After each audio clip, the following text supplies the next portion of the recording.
মেয়েটা চোখ বন্ধ করে শুয়ে আছে। তার গোলাপি ঠোঁটজোড়া কাঁপছে। আমি আর নিজেকে সামলাতে পারলাম না। আমার ঠোঁটজোড়া মেয়েটার ঠোঁটজোড়ার সাথে চুবিয়ে চুষতে লাগলাম। এবার গল্পে আসা যাক। আজ অনেক রাত হয়ে গেছে। আজকে মনে হয় বাসায় পৌঁছাতে পৌঁছাতে ভোর হয়ে যাবে। আশেপাশে কোনো গাড়িও দেখতে পাচ্ছি না। ধুর, কেন যে বন্ধুদের সাথে আড্ডা মারতে গেলাম।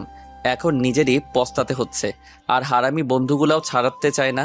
এসব ভাবছি আর হাঁটতে হাঁটতে একটা বাস স্ট্যান্ডের সামনে এসে পড়ছি। দেখি এখানে কিছুক্ষণ দাঁড়াই, কোনো গাড়ি পাওয়া যায় কিনা। ও, আপনাদের তো পরিচয়টাই দিলাম না। আমার নাম আলোক, বকাটে ছেলে। বাবার টাকা উড়াই আর বন্ধুদের সাথে আড্ডা মেরে খাই। উচ্চ মাধ্যমিক পাশ করছি। যাক, আর কিছু বলার প্রয়োজন মনে করি না। গল্পে আসা যাক। বাস স্ট্যান্ড দাঁড়িয়ে অপেক্ষা করছি বাসের জন্য। এমন সময় চোখ পড়লো একটা মেয়ের উপর। একটু অবাক হলাম, কারণ এত রাতে একটা মেয়ে, তাও আবার একা দাঁড়িয়ে আছে। অবাক করা বিষয় হলো মেয়েটা বোরকা পরে সুন্দরভাবে নাকাব করেছে। দেখে মনে হয় কোনো ভদ্রঘরের মেয়ে, কিন্তু এত রাতে কোনো ভদ্রঘরের মেয়েটা বাইরে থাকবে? দূর, দাঁড়িয়ে থাক, তাতে আমার কি।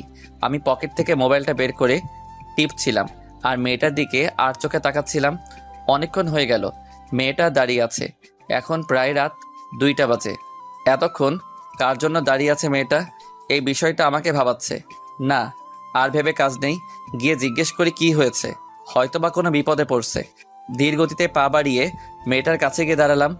অবাক হয়ে গেলাম, কারণ মেয়েটা আমাকে দেখে একটু চমকালো না। উল্টো আমি তার চোখের দিকে তাকিয়ে এক অজানা রাজ্যে হারিয়ে গেছি। কি মায়া ভরা সেই মায়াবী চোখ! আমি তো তার চোখ দেখেই প্রেমে পড়ে গেছি। হঠাৎ মেয়েটার কণ্ঠে ঘোর ভাঙল। ও হ্যালো, এভাবে তাকিয়ে আছেন কেন? না মানে, আপনি কি কোনো প্রবলেমে ফেসে গেছেন? যদি আমাকে বলেন সাহায্য করতে পারি। না, কোনো প্রবলেম নেই। তাহলে এত রাতে এখানে দাঁড়িয়ে আছেন কেন? কাস্টমার খুঁজছি।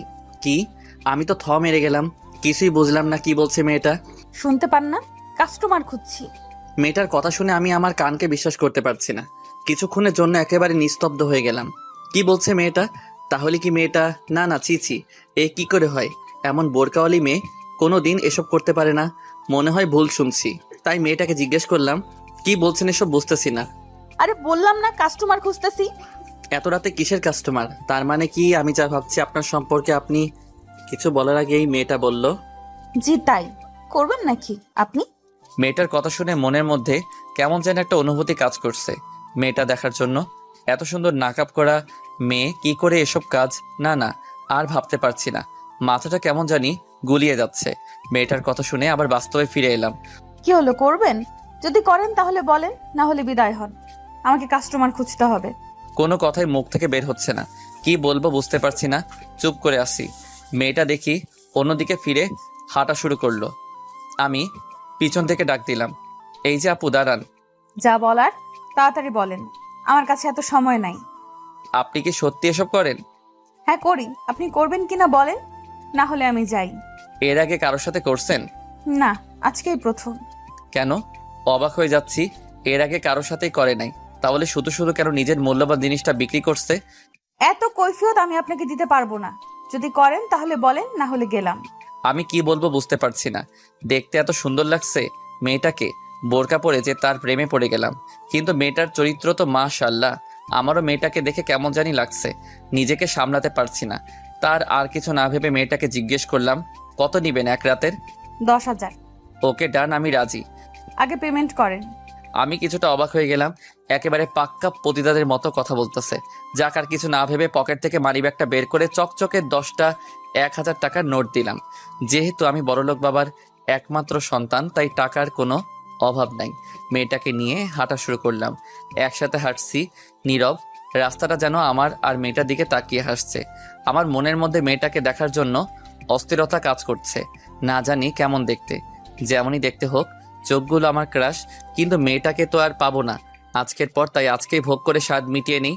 আর ওইদিকে মেয়েটা মনে মনে হয়তো অনেক কিছু ভাবছে। কি ভাবছে তা আমার অজানা, কিন্তু মেয়েটা অনেক ভয় পেয়ে আছে। সত্যি কি মেয়েটা আজ প্রথম এমন কাজ করতে যাচ্ছে? মনের মধ্যে হাজারো প্রশ্নের পাহাড় তৈরি হতে থাকে। তখনই মেয়েটা আমাকে বলল ওই দিকে যেতে। আমি কিছুটা অবাক হয়ে বললাম, কোন দিকে? তারপর মেয়েটা বলল তার সাথে যেতে। আমি মেয়েটার পিছন পিছন হাঁটা শুরু করলাম। কিছু দূর হাঁটতেই নিজেকে একটা ঘরে আবিষ্কার করলাম। বুঝতে বাকি রইল না যে এই বাসাটাতে মেয়েটা থাকে। অন্ধকার দেখা যাচ্ছে কারণ ঘরের লাইটটা অফ ছিল। পরে মেয়েটা গিয়ে লাইট অন করলো। তাকিয়ে দেখলাম কত সুন্দর করে সাজানো পরিপাটি একটা রুম। মনে হয় মেয়েটা একাই থাকে। মেয়েটা দরজা লাগিয়ে বলল, শুরু করতে পারেন। আমারও আর তর সইছে না মেয়েটাকে দেখার জন্য, তাই বললাম, আপনার চেহারাটা দেখান, মুখের কাপড়টা সরান একটু। গলা দিয়ে যেন কথা বের হচ্ছিল না। মেয়েটার নিজের মুখের কাপড় সরাতেই আমি যেন এক অন্য জগতে হারিয়ে গেলাম। এ কি মানুষ নাকি পরী? এত সুন্দরও মানুষ হতে পারে, আগে জানা ছিল না। মেয়েটার কাজল কালো চোখগুলো দেখেই আমি আগেই তার প্রেমে পড়ে গেছিলাম। আর এখন তার এত সুন্দর অপরূপ চেহারা, আর ঠোঁটের নিচে একটা তিল, হালকা মেকআপ আর ঠোঁটে হালকা গোলাপি লিপস্টিক। আমি তো লোভ সামলাতে পারছি না। আর সোনার বরণ শরীর, আর তার সোনার বরণ শরীর আর চুলের ঘ্রাণে আমি মাতাল হয়ে গেলাম। ধীরে ধীরে মেয়েটার দিকে অগ্রসর হলাম। মেয়েটা একটু একটু করে পিছুপা হচ্ছে। মেয়েটা বিছানায় পড়ে যায়। আমিও তার উপর পাগলা কুত্তার মতো ঝাঁপিয়ে পড়ি, নিজের জৈবিক চাহিদা মেটানোর জন্য। মেয়েটা চোখ বন্ধ করে শুয়ে আছে, তার গোলাপি ঠোঁটজোড়া কাঁপছে। আমি আর নিজেকে সামলাতে পারলাম না। আমার ঠোঁটজোড়া মেয়েটার ঠোঁটজোড়ার সাথে চুবিয়ে চুষতে লাগলাম। নিজেকে এক অন্য জগতে হারিয়ে ফেলছি। তার সারা শরীরের ঘ্রাণ আমাকে পাগল করে ফেলছে। আমি ধীরে ধীরে তার ঠোঁটের দিকে অগ্রসর হতে থাকি। মেয়েটা চোখ বন্ধ করে ফেলে। আমি সাথে সাথে তাকে লিপ কিস করে বসি। মেয়েটা কেঁপে উঠে আমাকে জড়িয়ে ধরে ফেলে। আমিও তার প্রতি পুরো নেশায় আক্রান্ত হয়ে পড়লাম। দুইজনই সুখের রাজ্যে হারিয়ে গেছি। হঠাৎ একটা বিকট শব্দ হলো। আমার নেশা কেটে গেল। আমি মেয়েটাকে ছেড়ে দেই। তারপর চেয়ে দেখি মোবাইলে কল আসছে। মেয়েটা বলল, যদি কিছু মনে না করেন তাহলে ফোনটা ধরতে পারি? কিন্তু আমার সামনে কথা বলতে হবে। মেয়েটা আমার কথা শুনে ফোনটা রিসিভ করলো। ওপাশ থেকে সুন্দর একটা মিষ্টি কণ্ঠে ভেসে আসলো একটা ছোট বাচ্চার আওয়াজ। বাচ্চাটা বলছে, আপু আপু, তুমি কোথায় আসো? কখন আসবে? আমার তোমাকে ছাড়া ঘুম আসছে না। তুমি তাড়াতাড়ি আসো না আপু, আমার যে তোমাকে ছাড়া ঘুমাতে ভয় করে। কথাগুলো শুনে বুঝতে পারলাম বাচ্চাটা মেয়েটার ভাই হয়। মেয়েটা বলছে, তুমি এখনো জেগে আছো? নার্স আন্টি তোমাকে ঘুম পাড়িয়ে দেয়নি?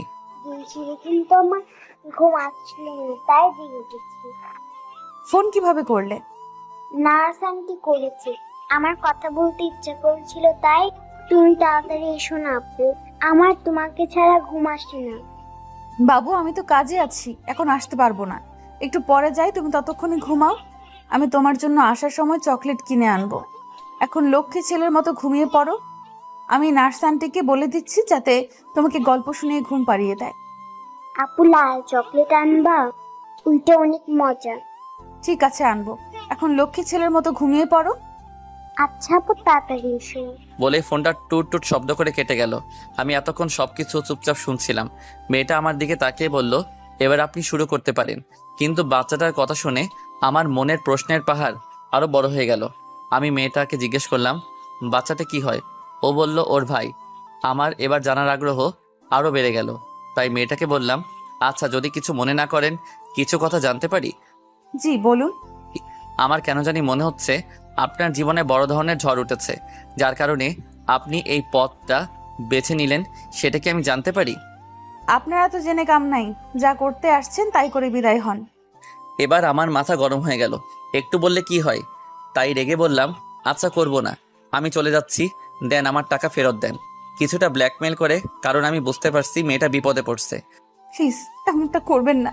আপনি চলে গেলে আমার ভাইয়ের চিকিৎসার টাকা জোগাড় করতে পারবো না। আর এত রাতে আমি আর কোনো কাস্টমারও পাবো না। প্লিজ এমন কইরেন না। আচ্ছা, আপনার ভাইয়ের কি হয়েছে? আর আপনারই বা কি হয়েছে, যার কারণে আমি নিজের সতীত্ব নষ্ট করতেও পিছুপা হচ্ছেন না? সবকিছু খুলে বলুন আমাকে, তাহলে আমি যাব না। আপনি সত্যিই সব জানতে চান? তার জন্য তো জিজ্ঞেস করছি। আমার নাম মেহেরিমা জাহান। আমি কুমিল্লার বাসিন্দা। 1 বছর আগে মাধ্যমিক পাশ করে কলেজে উঠছি। আমার বাবা একজন দিনমজুর ছিলেন। আজ থেকে প্রায় 6 মাস আগে আমার বাবা মা দুজনেই একটা কার অ্যাক্সিডেন্টে মারা যান। সেদিন থেকে আমার জীবনে দুঃখের ঝড় নেমে আসে। যে লোকটা আমার মা বাবাকে গাড়ি চাপা দিয়েছিল, সে লোকটা অনেক ধনী ছিল। আমাকে আর আমার ভাইকে ওনার সাথে করে নিয়ে যেতে চেয়েছিলেন, কিন্তু আমার মামা আর মামি দুজন খুব লোভী। তারা ওই লোকটার কাছ থেকে টাকা নেয়, তারপর লোকটাকে চলে যেতে বলে। আর তারপর মামি চক্রান্ত করে বাবার সব জায়গা জমি নিজের নামে করিয়ে নিয়েছিলেন। ওনারা ঠিক করেছিলেন আমাকে ওনাদের ছেলের সাথে বিয়ে দিবেন, কিন্তু ওনার ছেলে অনেক খারাপ লোক ছিলেন, নেশা করত। তাই আমি বিয়েতে রাজি হইনি, কিন্তু এতে করে ওনারা আমার খাওয়া দাওয়া বন্ধ করে দিয়েছিলেন। বাধ্য হয়ে ছোট ভাইকে নিয়ে কোনো মতে পালিয়ে ঢাকা চলে আসি। ঢাকায় এসে এই ছোট্ট রুমটা ভাড়া নেই। তারপর টিউশনি করে কোনো মতে 2 ভাই বোন খেয়ে রাত কাটাতাম। এইভাবেই ভালো চলছিল আমাদের ভাই বোনের জীবন। কিন্তু তাতেও দুঃখের একটুও মায়া হলো না, আবার আমার জীবনে ঝড় তুলে দিল। একদিন ছোট ভাই খেলতে খেলতে হঠাৎ করে চিৎকার করে অজ্ঞান হয়ে পড়ে। পরে তাকে হসপিটালে নিয়ে গেলাম। ডাক্তার বলছে ওর নাকি মাথায় ছোট্ট একটা টিউমার আছে। এটা অপারেশনের মাধ্যমে বের করতে হবে, না হলে দিন দিন আরো ব্যথা বাড়তে পারে, আর তাতে ভাইটা মারাও যেতে পারে। আমি ডাক্তারকে জিজ্ঞেস করেছিলাম কত টাকা লাগবে। ডাক্তার বলছে মিনিমাম 1 থেকে 1.5 লক্ষ টাকা লাগবে। কিন্তু আমি এত টাকা পাবো কোথায়, এটাই ভেবে পারছিলাম না। চাকরি খোঁজার অনেক চেষ্টা করছি, কিন্তু তারাও একই কাজ করতে চায় আমার সাথে। আমি রাজি হলে চাকরি দেবে, না হলে দেবে না, কিন্তু আমি রাজি হই না। দিন যেতে থাকে আর আমার ভাইটা মরণের সাথে লড়াই করতে থাকে। আপনি বলুন, অতটুকু একটা ছোট্ট বাচ্চা কি করে পারবে এত ব্যথা সহ্য করতে? তাই আর কিছু না ভেবে বেরিয়ে পড়েছি নিজের গায়ে পতিতার ছাপ লাগাতে। এতে আমার জীবন ধ্বংস হলেও আমার নিষ্পাপ ভাইটার জীবন বেঁচে যাবে। আমি ছাড়া এই দুনিয়ায় ওর আর আমার কেউ নাই। মেয়েটার কথা শুনে আমার বুকের ভেতরটা দুমড়ে মুচড়ে গেল। কেমন যেন একটা কষ্ট অনুভব করলাম। মানুষ এত নিষ্ঠুর কি করে হতে পারে? আমি মেয়েটার দিকে তাকিয়ে দেখি মেয়েটা এখনো কাঁদছে। তার চোখের নোনা জলগুলো তার চোখের কাজলের সাথে মিলে একটা খেলা করছে। আমি তাড়াতাড়ি করে পকেট থেকে রুমালটা বের করে মেয়েটার হাতে দিয়ে বললাম, নেন, এটা দিয়ে চোখের পানি মুছুন, কাঁদলে আপনাকে একটু ভালো দেখায় না। মেয়েটা রুমালটা হাতে নিয়ে চোখ মুছে কান্না করা বন্ধ করলো। আচ্ছা চলেন, এখন তো আপনার জৈবিক চাহিদা পূরণ করার পালা। আমি মেয়েটার এমন কথা শুনে সত্যি অবাক না হয়ে পারলাম না। কেউ এতটা নিচে নামতে পারে? নিজের ভাইকে বাঁচানোর জন্য জানা ছিল না। আমি মেয়েটার গলার শব্দে আবার বাস্তবে ফিরে এলাম। কি হলো আপনার, কি ভাবছেন? আচ্ছা, যদি কিছু মনে না করেন একটা কথা বলি। জি বলুন। আমি এরপর যা বলছি মেয়েটা তা শোনার জন্য মোটেও তৈরি ছিল না। আচ্ছা আপনি এবার আপনার কাজ শুরু করেন, আমি আর আপনাকে বাধা দেব না। আমার জীবনে প্রথম আপনি সেই পুরুষ যে আমার এত কাছে এসেছে। চাইলে এখন আপনি আমার গায়ে পতিতার ছাপ বসিয়ে দিতে পারেন, পরে আবার টাকা ফেরত চাইতে পারবেন না, কারণ টাকাটা আমার খুব প্রয়োজন। আমি কি বলবো কিছুই বুঝতে পারছিলাম না। একদিকে মেয়েটা আমার স্বপ্নে সেই রাজকুমারী যাকে আমি মনে প্রাণে কাছে চাইছি, তবে সেটা স্বপ্নই ছিল এতদিন। আজ এত কাছে পেয়েও কি আমি তাকে হারিয়ে ফেলবো? তবে কি সে শুধু আজকে রাতটাই আমার? ভাবনাতে পড়ে গেলাম। না না, এই কিছুতেই হতে পারে না। এই মেয়েকে আমি সারা জীবন পাশে চাই। যেই মেয়ে ছোট ভাইয়ের জন্য নিজের সতীত্ব বিলি করতে রাজি, সেই মেয়ে আর যাই হোক প্রতারক হতে পারে না। এই মেয়ের মন যে জয় করতে পারবে, জীবনের বিনিময় হলেও তাকে আগলে রাখবে। না না, একে হারাতে পারবো না। তাহলে আমার যে কি হবে তা আমি নিজেই জানি না। প্রথম দেখায় যাকে ভালোবেসে ফেলেছি তাকে কি করে হারাতে দিতে পারি? মনের মধ্যে হাজারো ভাবনার ঢেউ তুলছে। চুপ করে বসে থাকতে দেখে মেয়েটা বলল, কি হলো, কি ভাবছেন? কই কিছু না তো। দেখুন, আমার কাছে বেশি সময় নেই, ভোর হতে আর অল্প সময় বাকি আছে। তারপর কিন্তু আর কিছু করতে পারবেন না বলে দিলাম। আর টাকার আশা ছেড়ে দেন। আর কিছুই করতে চাইও না। মেয়েটা অবাক হয়ে বড় বড় চোখ করে তাকিয়ে বলল, আর কিছু করতে চান না মানে? মানে কিছু না, করতে চাই না, এটাই বললাম। দেখুন, করবেন কি না করবেন সেটা আপনার ব্যাপার, কিন্তু কিন্তু টাকাটা ফেরত পাবেন না। এবার আমার মাথায় রাগ উঠে গেল। বারবার শুধু টাকার কথা বলে। অবশ্যই এতে মেয়েটার কোনো দোষ নেই। ওর জায়গায় অন্য মেয়ে থাকলেও একই কথা বলতো। না, আর দেরি করা ঠিক হবে না। মেয়েটা আমার মনের কথা খুলে বলি, দেখি যদি রাজি হয় তাহলে আমার জীবন ধন্য। আচ্ছা, একটা কথা বলতে পারি যদি কিছু মনে না করেন? আবার কি কথা? দেখুন, যা বলার তাড়াতাড়ি বলুন, আমার এত সময় নেই। সময় নেই মানে? আর কোনো জায়গায় কাস্টমার ওয়েট করছে নাকি? না, তা না। যাক, বাদ দেন, বলেন কি বলবেন শুনি। এরপর আমি যা বললাম এতে মেয়েটা নিজের কানকে বিশ্বাস করতে পারছিল না। চলুন দেখা যাক। আসলে কথাটা হলো, কি বলেন? না মানে আসলে কথাটা হলো কি বলা দরকার বুঝতে পারছিলাম না। কি মানে করছেন? যা বলার সোজাসুজি বলেন। আমি আপনাকে ভালোবাসি, আপনাকে বিয়ে করতে চাই। কথাটা বলে মাথা নিচু করে ফেলি। আর এদিকে মেয়েটা যেন আকাশ থেকে পড়লো আমার এমন একটা কথা শুনে। এটার জন্য মেয়েটা মোটেও তৈরি ছিল না। কি বলছেন এসব? আপনার মাথা ঠিক আছে তো নাকি? দেখুন, আবেগের বশে কোনো কথা বলা উচিত না। আপনি যা করতে এসেছেন তাই করে বিদায় হন। আমি আবেগের বশে কথা বলছি না, যা বলছি মন থেকে বলছি। আমি আপনাকে প্রথম দেখেই ভালোবেসে ফেলছি আর আপনাকে বিয়ে করতে চাই। দেখুন, এই মুহূর্তে আপনার আবেগটা কাজ করছে, তাই এসব কথা বাদ দেন প্লিজ। আপনি আপনার কাজ করে চলে যেতে পারেন। আর হ্যাঁ, বিয়ে করে কি করবেন শুনি? যেটা বিয়ে করে পাবেন সেটা তো বিয়ের আগেই পেয়ে যাচ্ছেন। তাহলে আর বিয়ে করবেন কেন? তাও আবার আমার মতো একটা ফতিতার সাথে। মেয়েটার এমন কথা শুনে ভীষণ রাগ উঠল। মন চেয়েছিল কষিয়ে 2টা থাপ্পড় দিতে। আরে হেতিকে ভালোবাসি বলে মুখে যা আসে তাই বলে যাবে নাকি? দেখুন, বিয়ে মানে যে সেক্স করা তা কিন্তু নয়। বিয়ের আরও অনেক ভালো দিক আছে। আমি আপনাকে আমার সারা জীবনের সুখ দুঃখের সাথী বানাতে চাই। বলেন, হবেন কি আমার পথ চলার সাথী? মেয়েটা কি বলবে বুঝতে পারছে না। কি বলা উচিত তার এখন? মেয়েটা একটা ভাবনার মধ্যে ডুবে গেল। একটা আপত্তিকর ছাপ দেখতে পাচ্ছিলাম তার মুখে। মেয়েটা বলল, আমি আপনাকে বিয়ে করতে পারবো না। আপনি যা করতে এসেছেন তাই করে চলে যান। এতে মেয়ের উপর কোনো দয়া দেখানোর দরকার নেই। এসব শুনে আমার মাথায় আরও বেশি গরম হয়ে যায়। নিজেকে আর আটকে রাখতে পারি না। ঠাস করে মেয়েটার গালে চর বসিয়ে দেই। মেয়েটা গালে হাত দিয়ে বসে আছে। বুঝতে পারলাম চরটা খুব জোরেই লেগেছে, কারণ চর খেয়ে মেয়েটা বিছানার কোণে ছিটকে পড়ে। আমি এমন কিছু করব সে স্বপ্নেও ভাবতে পারে নাই।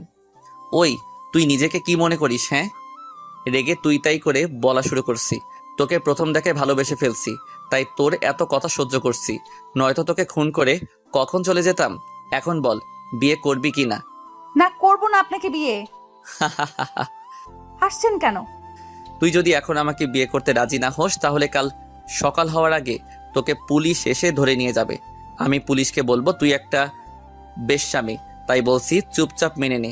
আমি তোকে সত্যি ভালোবেসে ফেলছি, আর আমাকে বিয়ে করলে তোর ভাইও বেঁচে যাবে। না প্লিজ, এমনটা করবেন না। আমি আপনার দুটি পায়ে পড়ি, পুলিশকে ডাকবেন না।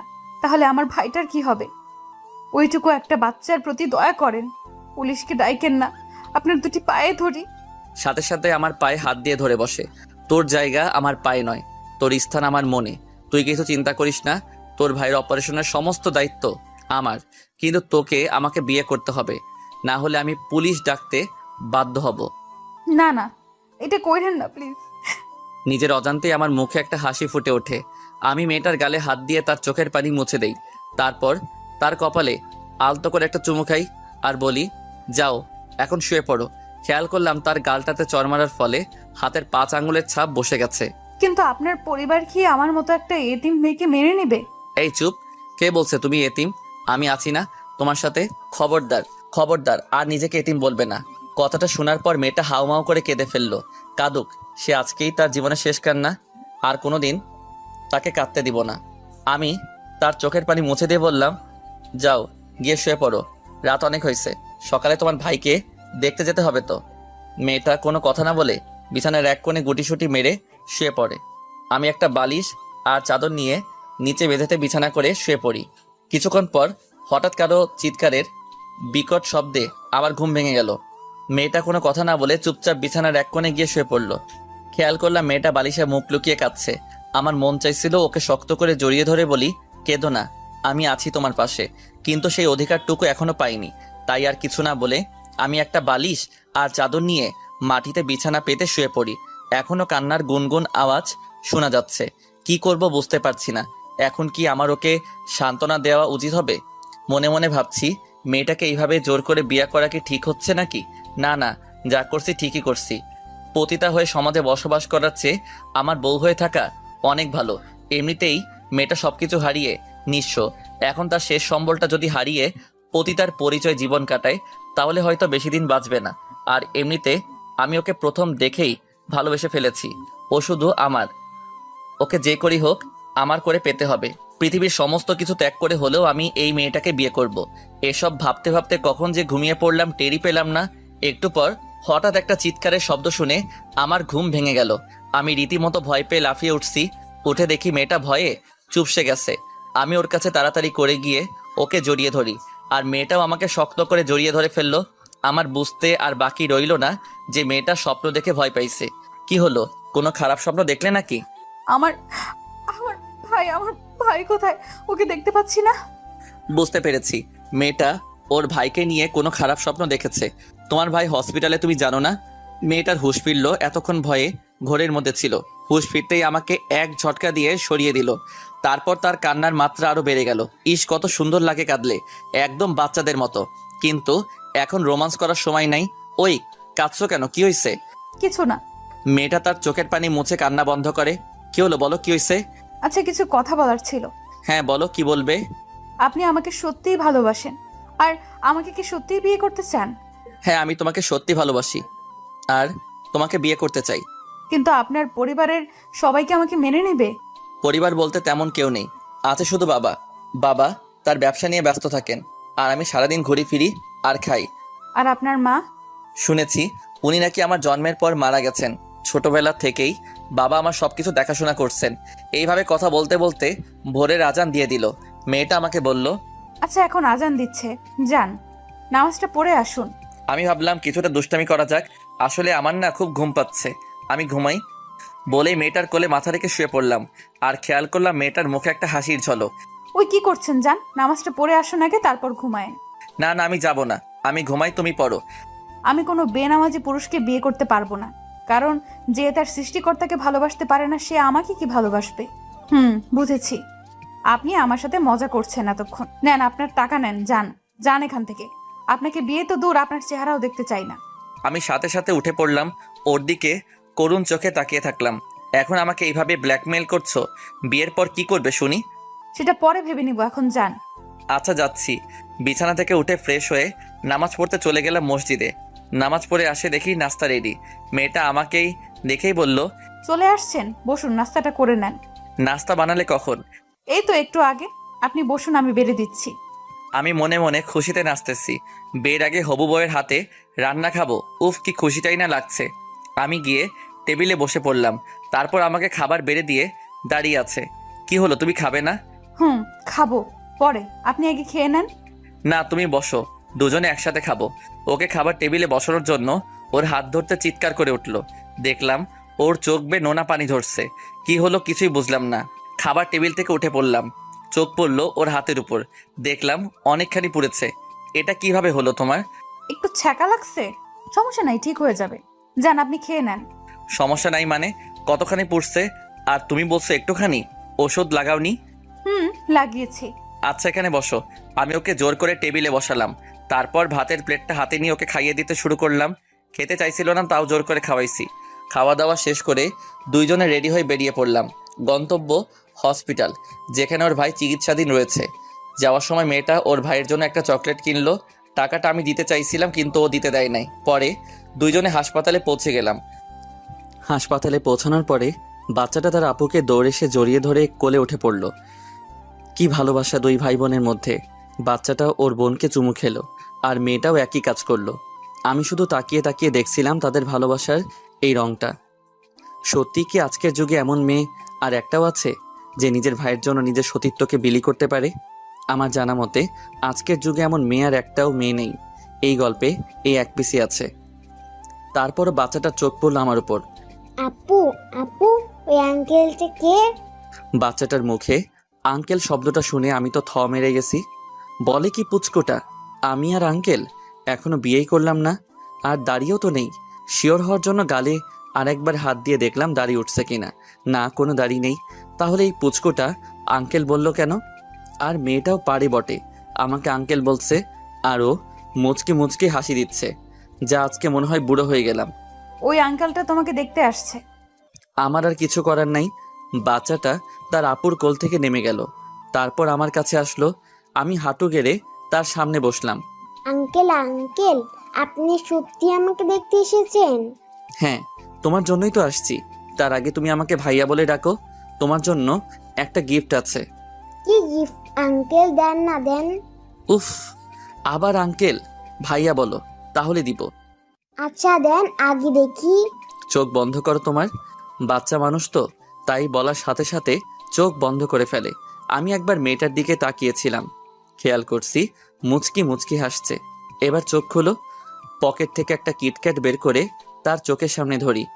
ওয়াও আঙ্কেল, এত বড় চকলেট, এটা আমার জন্য? ধুর ছাই, বাচ্চাটা তো মহাপাজি, কিছুতেই কথা শুনছে না। আবারও আঙ্কেল বলছে, হ্যাঁ এটা তোমার জন্য, কিন্তু তোমাকে দিব না। কথাটা শোনা মাত্র বাচ্চাটার মুখটা কালো হয়ে গেল। মাথা নিচু করে দাঁড়িয়ে রইল, কোনো কথা বলছে না। আরে কি হলো তোমার? এমন মুখ গোমড়া করে দাঁড়িয়ে রইল কেন? এই চকলেটটা তোমার, তোমার জন্যই তো এনেছি। কিন্তু তার আগে ভাইয়া ডাকো একবার। বাচ্চাটা খুশি হয়ে আমাকে জড়িয়ে ধরে বলে, সত্যি এটা আমার জন্য? তোমার জন্য, কিন্তু এখন থেকে ভাইয়া বলে ডাকবা, কেমন? কথাটা বলে বাচ্চাটার হাতে চকলেটটা ধরিয়ে দিলাম। সাথে সাথে বাচ্চাটা আমার গালে চুমু দিয়ে বলল, থ্যাংক ইউ ভাইয়া, তুমি অনেক ভালো। তাই তুমিও অনেক ভালো। আচ্ছা ভাইয়া, এই চকলেটটা অনেক দামি তাই না? বেশি না, একটু। ও আচ্ছা, তাহলে এটা নিয়ে নেন, এটা আমার লাগবে না। আমি অবাক হয়ে গেলাম। কেন কেন চকলেটটা কি তোমার ভালো লাগে নাই? ভালো লাগছে, কিন্তু আমার আপু বলছে দামি জিনিস আমাদের মতো গরিবের কপালে জুটে না। আর চকলেটটা এত দামি, এর টাকাও আপু দিতে পারবে না। তাই বলছি এটা নিয়ে নেন, আমার একটাতেই হবে। বাচ্চাটা এমন একটা কথা শুনে আমার মাথা গোলাতে শুরু করলো। আমি একবার মেয়েটার দিকে তাকিয়ে দেখলাম মেয়েটার মুখখানিও কালো হয়ে গেছে। সত্যি কতটা কষ্টে না এতদিন জীবন যাপন করছে। যা, এই বাচ্চাটা বুঝতে পেরে গেছে টাকার মূল্য। দুনিয়াতে সব টাকারই খেলা। হঠাৎ বাচ্চাটার ডাকে আবার ধ্যান ভাঙলো। ভাইয়া এই নাও, আমার এটা লাগবে না, আমি এই একটাই খাবো। আরে, এটার টাকা তোমাকে দিতে হবে না। দোকানদার তোমার সাথে দেখা করতে এসেছি শুনে এমনি একটা দিয়ে দিছে। তুমি নাকি চকলেট খুব ভালোবাসো, তাই তো তোমার পছন্দের লাল চকলেটটা দিল। সত্যি বলছো? সত্যি। এখন যাও, গিয়ে শুয়ে আরাম করে খাও। ওকে ভাইয়া। বলেই সাথে সাথে আমার গালে আর একটা চুমু দিয়ে দৌড়ে ওর আপুর কাছে চলে গেল। ওর আপু মানে মেয়েটা তাকে বেডে বসিয়ে দিয়ে চকলেট খেতে বলল। বাচ্চাটা মহা আনন্দে চকলেট খাচ্ছিল। মেয়েটা আমার সামনে এসে দাঁড়ায়, বলল, চকলেট কখন কিনলেন? আমি তো দেখলাম না। তোমাকে না বলে কিনেছি। বললে কি কিনতে দিতে, তাই না বলে লুকিয়ে কিনছি। ও আচ্ছা। হুঁ, এখন চলো কোথায়? ডাক্তারের কাছে, দেখি আর একবার কি বলে তা নিজের কানে শুনি। মেয়েটাও আর কোনো আপত্তি করলো না। তার ভাইকে বলে আসলো কোথাও যেন না যায়, আর যেন দুষ্টমি না। আর বাচ্চাটা মাথা নাড়িয়ে হ্যাঁ সুযোগ জবাব দিল, কারণ পুচকোটা চকলেট খাওয়ায় ব্যস্ত। আমি আর মেয়েটা যেতে যেতে কথা বলছি, কিন্তু ডাক্তারের কেবিনে ঢুকেই খেলাম এক ধাক্কা। অবাক হয়ে গেলাম। কারণ কেন জানেন? চলুন দেখা যাক। আসতে পারি স্যার? আসুন। ডাক্তারকে দেখে আমি পুরো থ মেরে গেলাম, কারণ ডাক্তারটা আমার আব্বুর বন্ধু আর আমাদের ফ্যামিলি ডাক্তার। আরে, এ তো দেখছি আলোক, বাবা জীবন। এতদিন কই থেকে এলে? আঙ্কেল, আপনি এখানে কিভাবে? 6 মাস হলো বদলি হয়ে এসেছি। তা তোমার বাবার কি খবর? সে এখন কেমন আছে? আর তুমি হঠাৎ কি মনে করে? আমার আর আঙ্কেলের আলাপ দেখে মেয়েটা অবাক হয়ে তাকিয়ে থাকে, কোনো কথা বলে না। জি আঙ্কেল, আব্বু ভালো আছে। আসলে হয়েছে কি আঙ্কেল, আমি ওর ভাইয়ের ব্যাপারে একটু জানতে চেয়েছিলাম। কি হয়েছে এর ভাইয়ের? ও, এই কথা। আচ্ছা বসো, বলছি। দুইজনেই চেয়ারে বসে পড়লাম। তারপর ডাক্তার আঙ্কেল আমাকে সব খুলে বললেন। বেশি কিছু না, একটা অপারেশন করালে ঠিক হয়ে যাবে। আঙ্কেল, আপনি যা করার করুন, যত টাকা লাগে আমি দেব, কিন্তু বাচ্চাটা যেন কোনো ক্ষতি না হয়। আচ্ছা, চিন্তা করো না, আমি পার্সোনাল ভাবে এই ব্যাপারটা হ্যান্ডেল করব। তাহলে আঙ্কেল, আপনি যত তাড়াতাড়ি সম্ভব অপারেশনটা শুরু করে দিন। আমরা তাহলে এখন উঠি। এ কি, এইমাত্র তো এলে আর এখনই বলছো উঠি? যে চা নাস্তা খেয়ে যাও। না আঙ্কেল, আজ না অন্যদিন। বলে আমরা উঠে হাঁটা শুরু করলাম। মেয়েটার মুখের দিকে একবার তাকিয়েছিলাম। ঘন কালো কুয়াশায় যেন তার সুন্দর মুখটা ঢেকে গেছে। কোনো কথা বলছে না, চুপচাপ।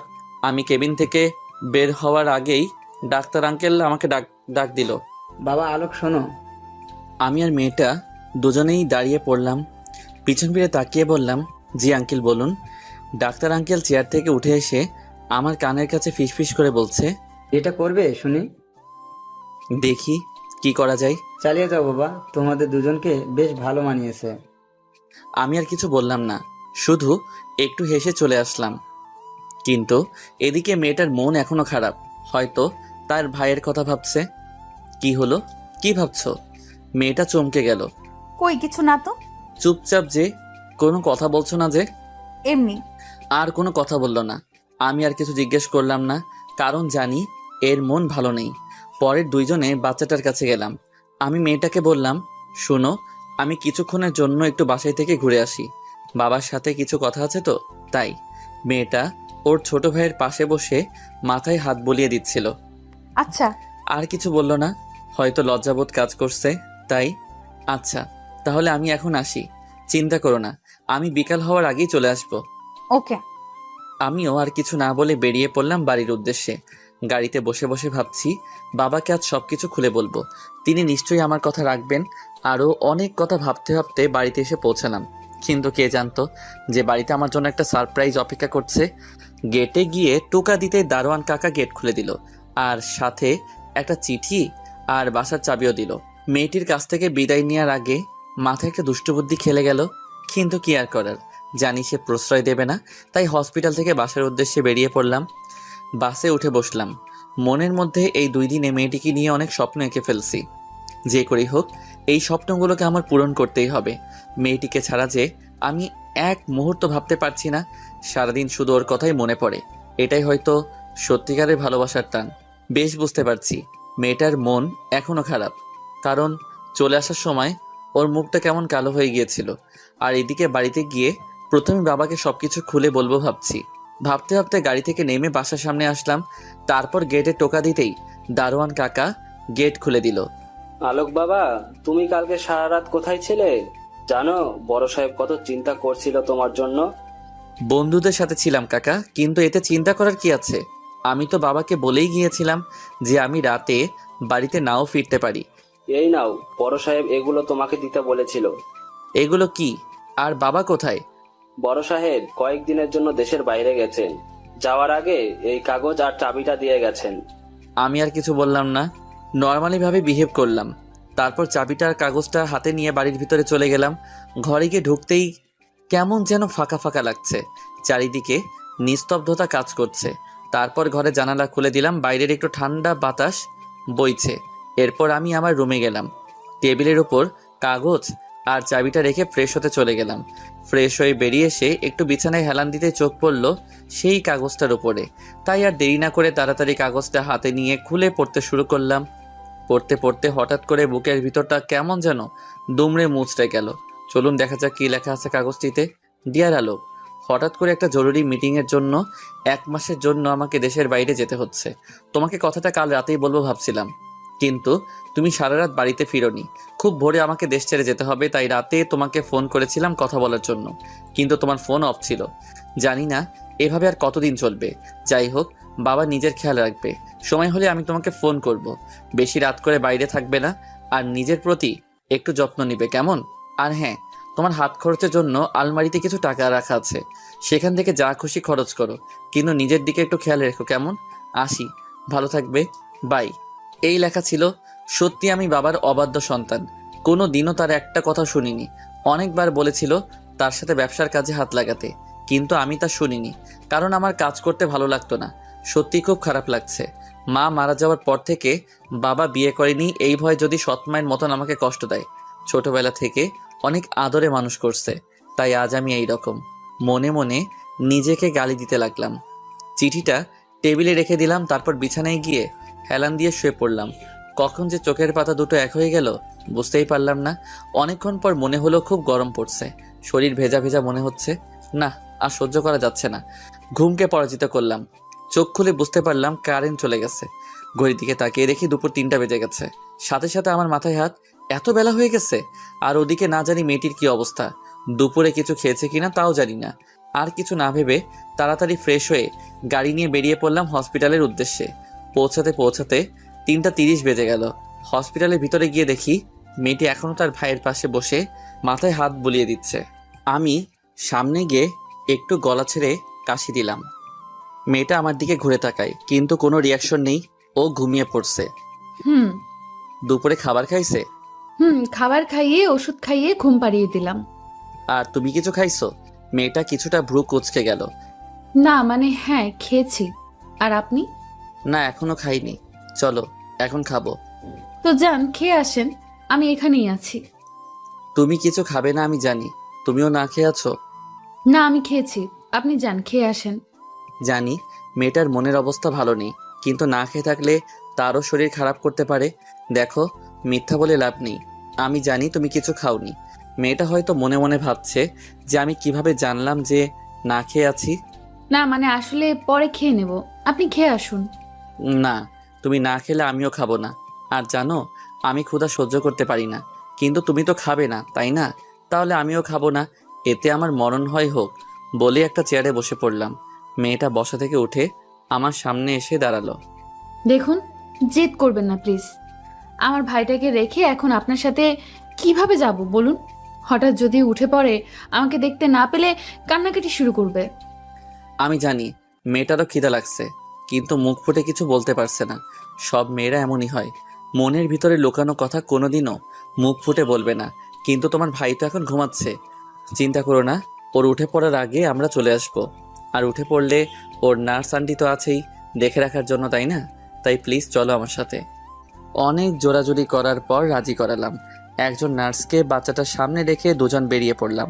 হসপিটালের সিঁড়ি দিয়ে নামছিলাম দুজনে, হঠাৎ করে মেয়েটা পায়ে হোঁচট খেয়ে প্রায় পড়ে যাওয়ার মতো অবস্থা হয়। আমি তাড়াতাড়ি করে ধরে ফেলি। এতে মেয়েটা কিছুটা লজ্জাবোধ করে আর পায়ে একটু আঘাত পায়। হাঁটতে পারছে না মেয়েটা, হয়তো পায়ে একটু বেশি ব্যথা পাইছে।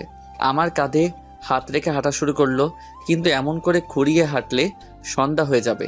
আর এদিকে আমার খিদেই প্রাণ যায়। দূর চাই কি করব বুঝতে পারছি না।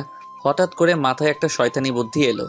মেয়েটার দিকে তাকিয়ে একটু হাসি দিয়ে মেয়েটাকে কোলে তুলে ফেললাম। ওরে বাবা রে, কি ভারী রে, দেখে বোঝা যায় না কিন্তু পুরাই ময়দার বস্তা।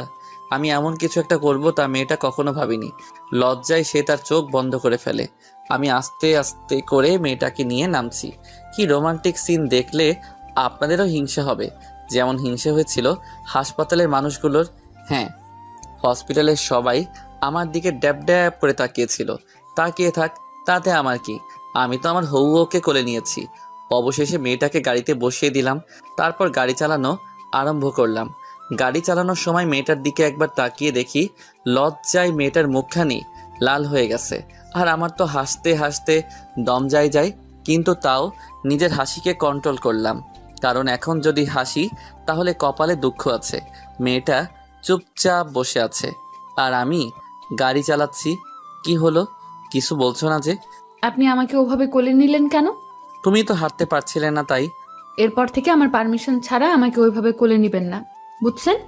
ওকে, আমি মনে মনে বলছি, দাঁড়াও না একবার, শুধু বিয়েটা করে নিই, তারপর তোমাকে দেখাবো কে কার পারমিশন নিয়ে কি করবে।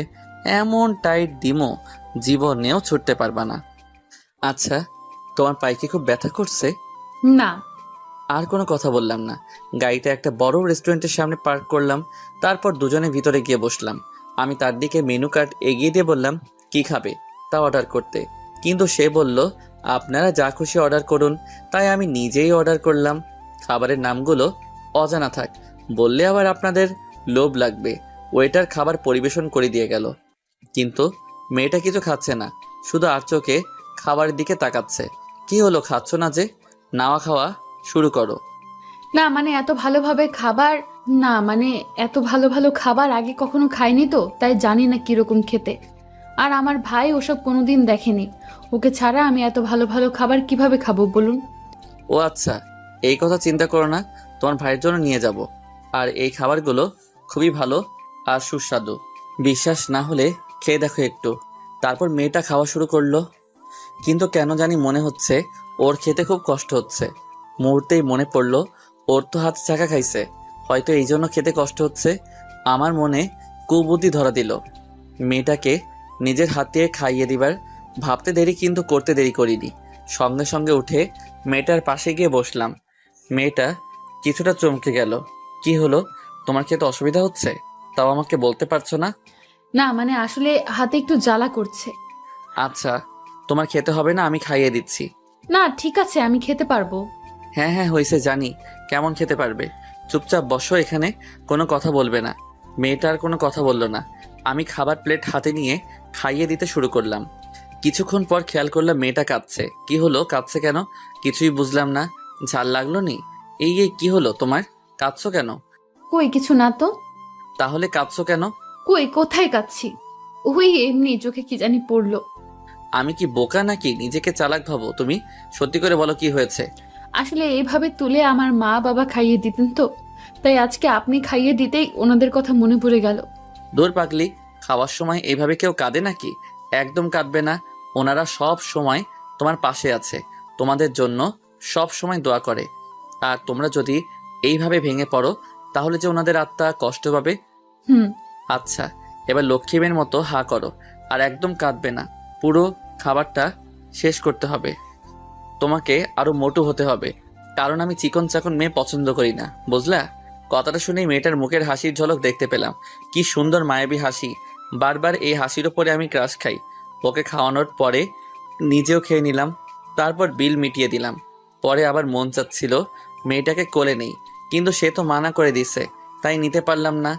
কিন্তু তাও আমার কাঁধে হাত রেখে আস্তে আস্তে হেঁটে হেঁটে গাড়ির ভিতরে গিয়ে বসলো। আমি গাড়ি চালাতে শুরু করলাম। মাঝপথে মেয়েটা বলল, ওই প্লিজ প্লিজ গাড়িটা থামান প্লিজ। কেন, কি হয়েছে? আহ, এত কথা না বলে থামান না। আর কোনো আপত্তি না করে মারলাম ব্রেক। ওই গাড়িটা একটু থামান প্লিজ। কেন, কি হলো? আহা, থামান না, এত কথা বলছেন কেন? আমি আর কোনো আপত্তি না করে মারলাম ব্রেক। গাড়িটা থেমে গেল। আমি আর মেয়েটা দুইজনেই গাড়ি থেকে নামলাম। এখন আবার কোথায় যাবে? ওই যে দেখেছেন, একটা রাস্তার ওই পাশে আর একটা মাঠ আর একটা পুকুর দেখা যাচ্ছে, ওইখানে একটু নিয়ে যাবেন প্লিজ। কেন? আসলে আমার পুকুর পাড়ে বসে থাকতে খুব ভালো লাগে, নিয়ে চলুন না প্লিজ। বেশিক্ষণ থাকবো না, একটু পর চলে আসবো। আমি আর কিছু না ভেবে মেয়েটাকে সাথে করে নিয়ে গেলাম পুকুর পাড়ে। সেখানে একটা খোলা জায়গায় দুজনে বসে পড়লাম। দুজনের মধ্যে নিস্তব্ধতা বিরাজমান, কেউ কারোর সাথে কথা বলছে না। মেয়েটা আপন মনে কিছুক্ষণ পুকুরের পানির দিকে তাকিয়ে রইল। ওইখানেই পাশে একটা ঝালমুড়িওয়ালা লোক ঝালমুড়ি বিক্রি করছিল। আমি তাকে জিজ্ঞেস করলাম ঝালমুড়ি খাবে কিনা। সে মাথা নাড়িয়ে হ্যাঁ সূচক জবাব দিল। পরে আমি ঝালমুড়ি এনে তার হাতে দিলাম। আমিও খেতে লাগলাম। ঝালমুড়ি খাওয়া শেষ, আর কিছুক্ষণ বসে রইলাম। আচ্ছা চলেন, এবার যাওয়া যাক। না, বসো, তোমার সাথে কিছু কথা আছে। জি বলুন। সত্যি করে একটা কথা বলবা? তুমি কি সত্যি আমাকে মন থেকে বিয়ে করতে রাজি হইছো, নাকি?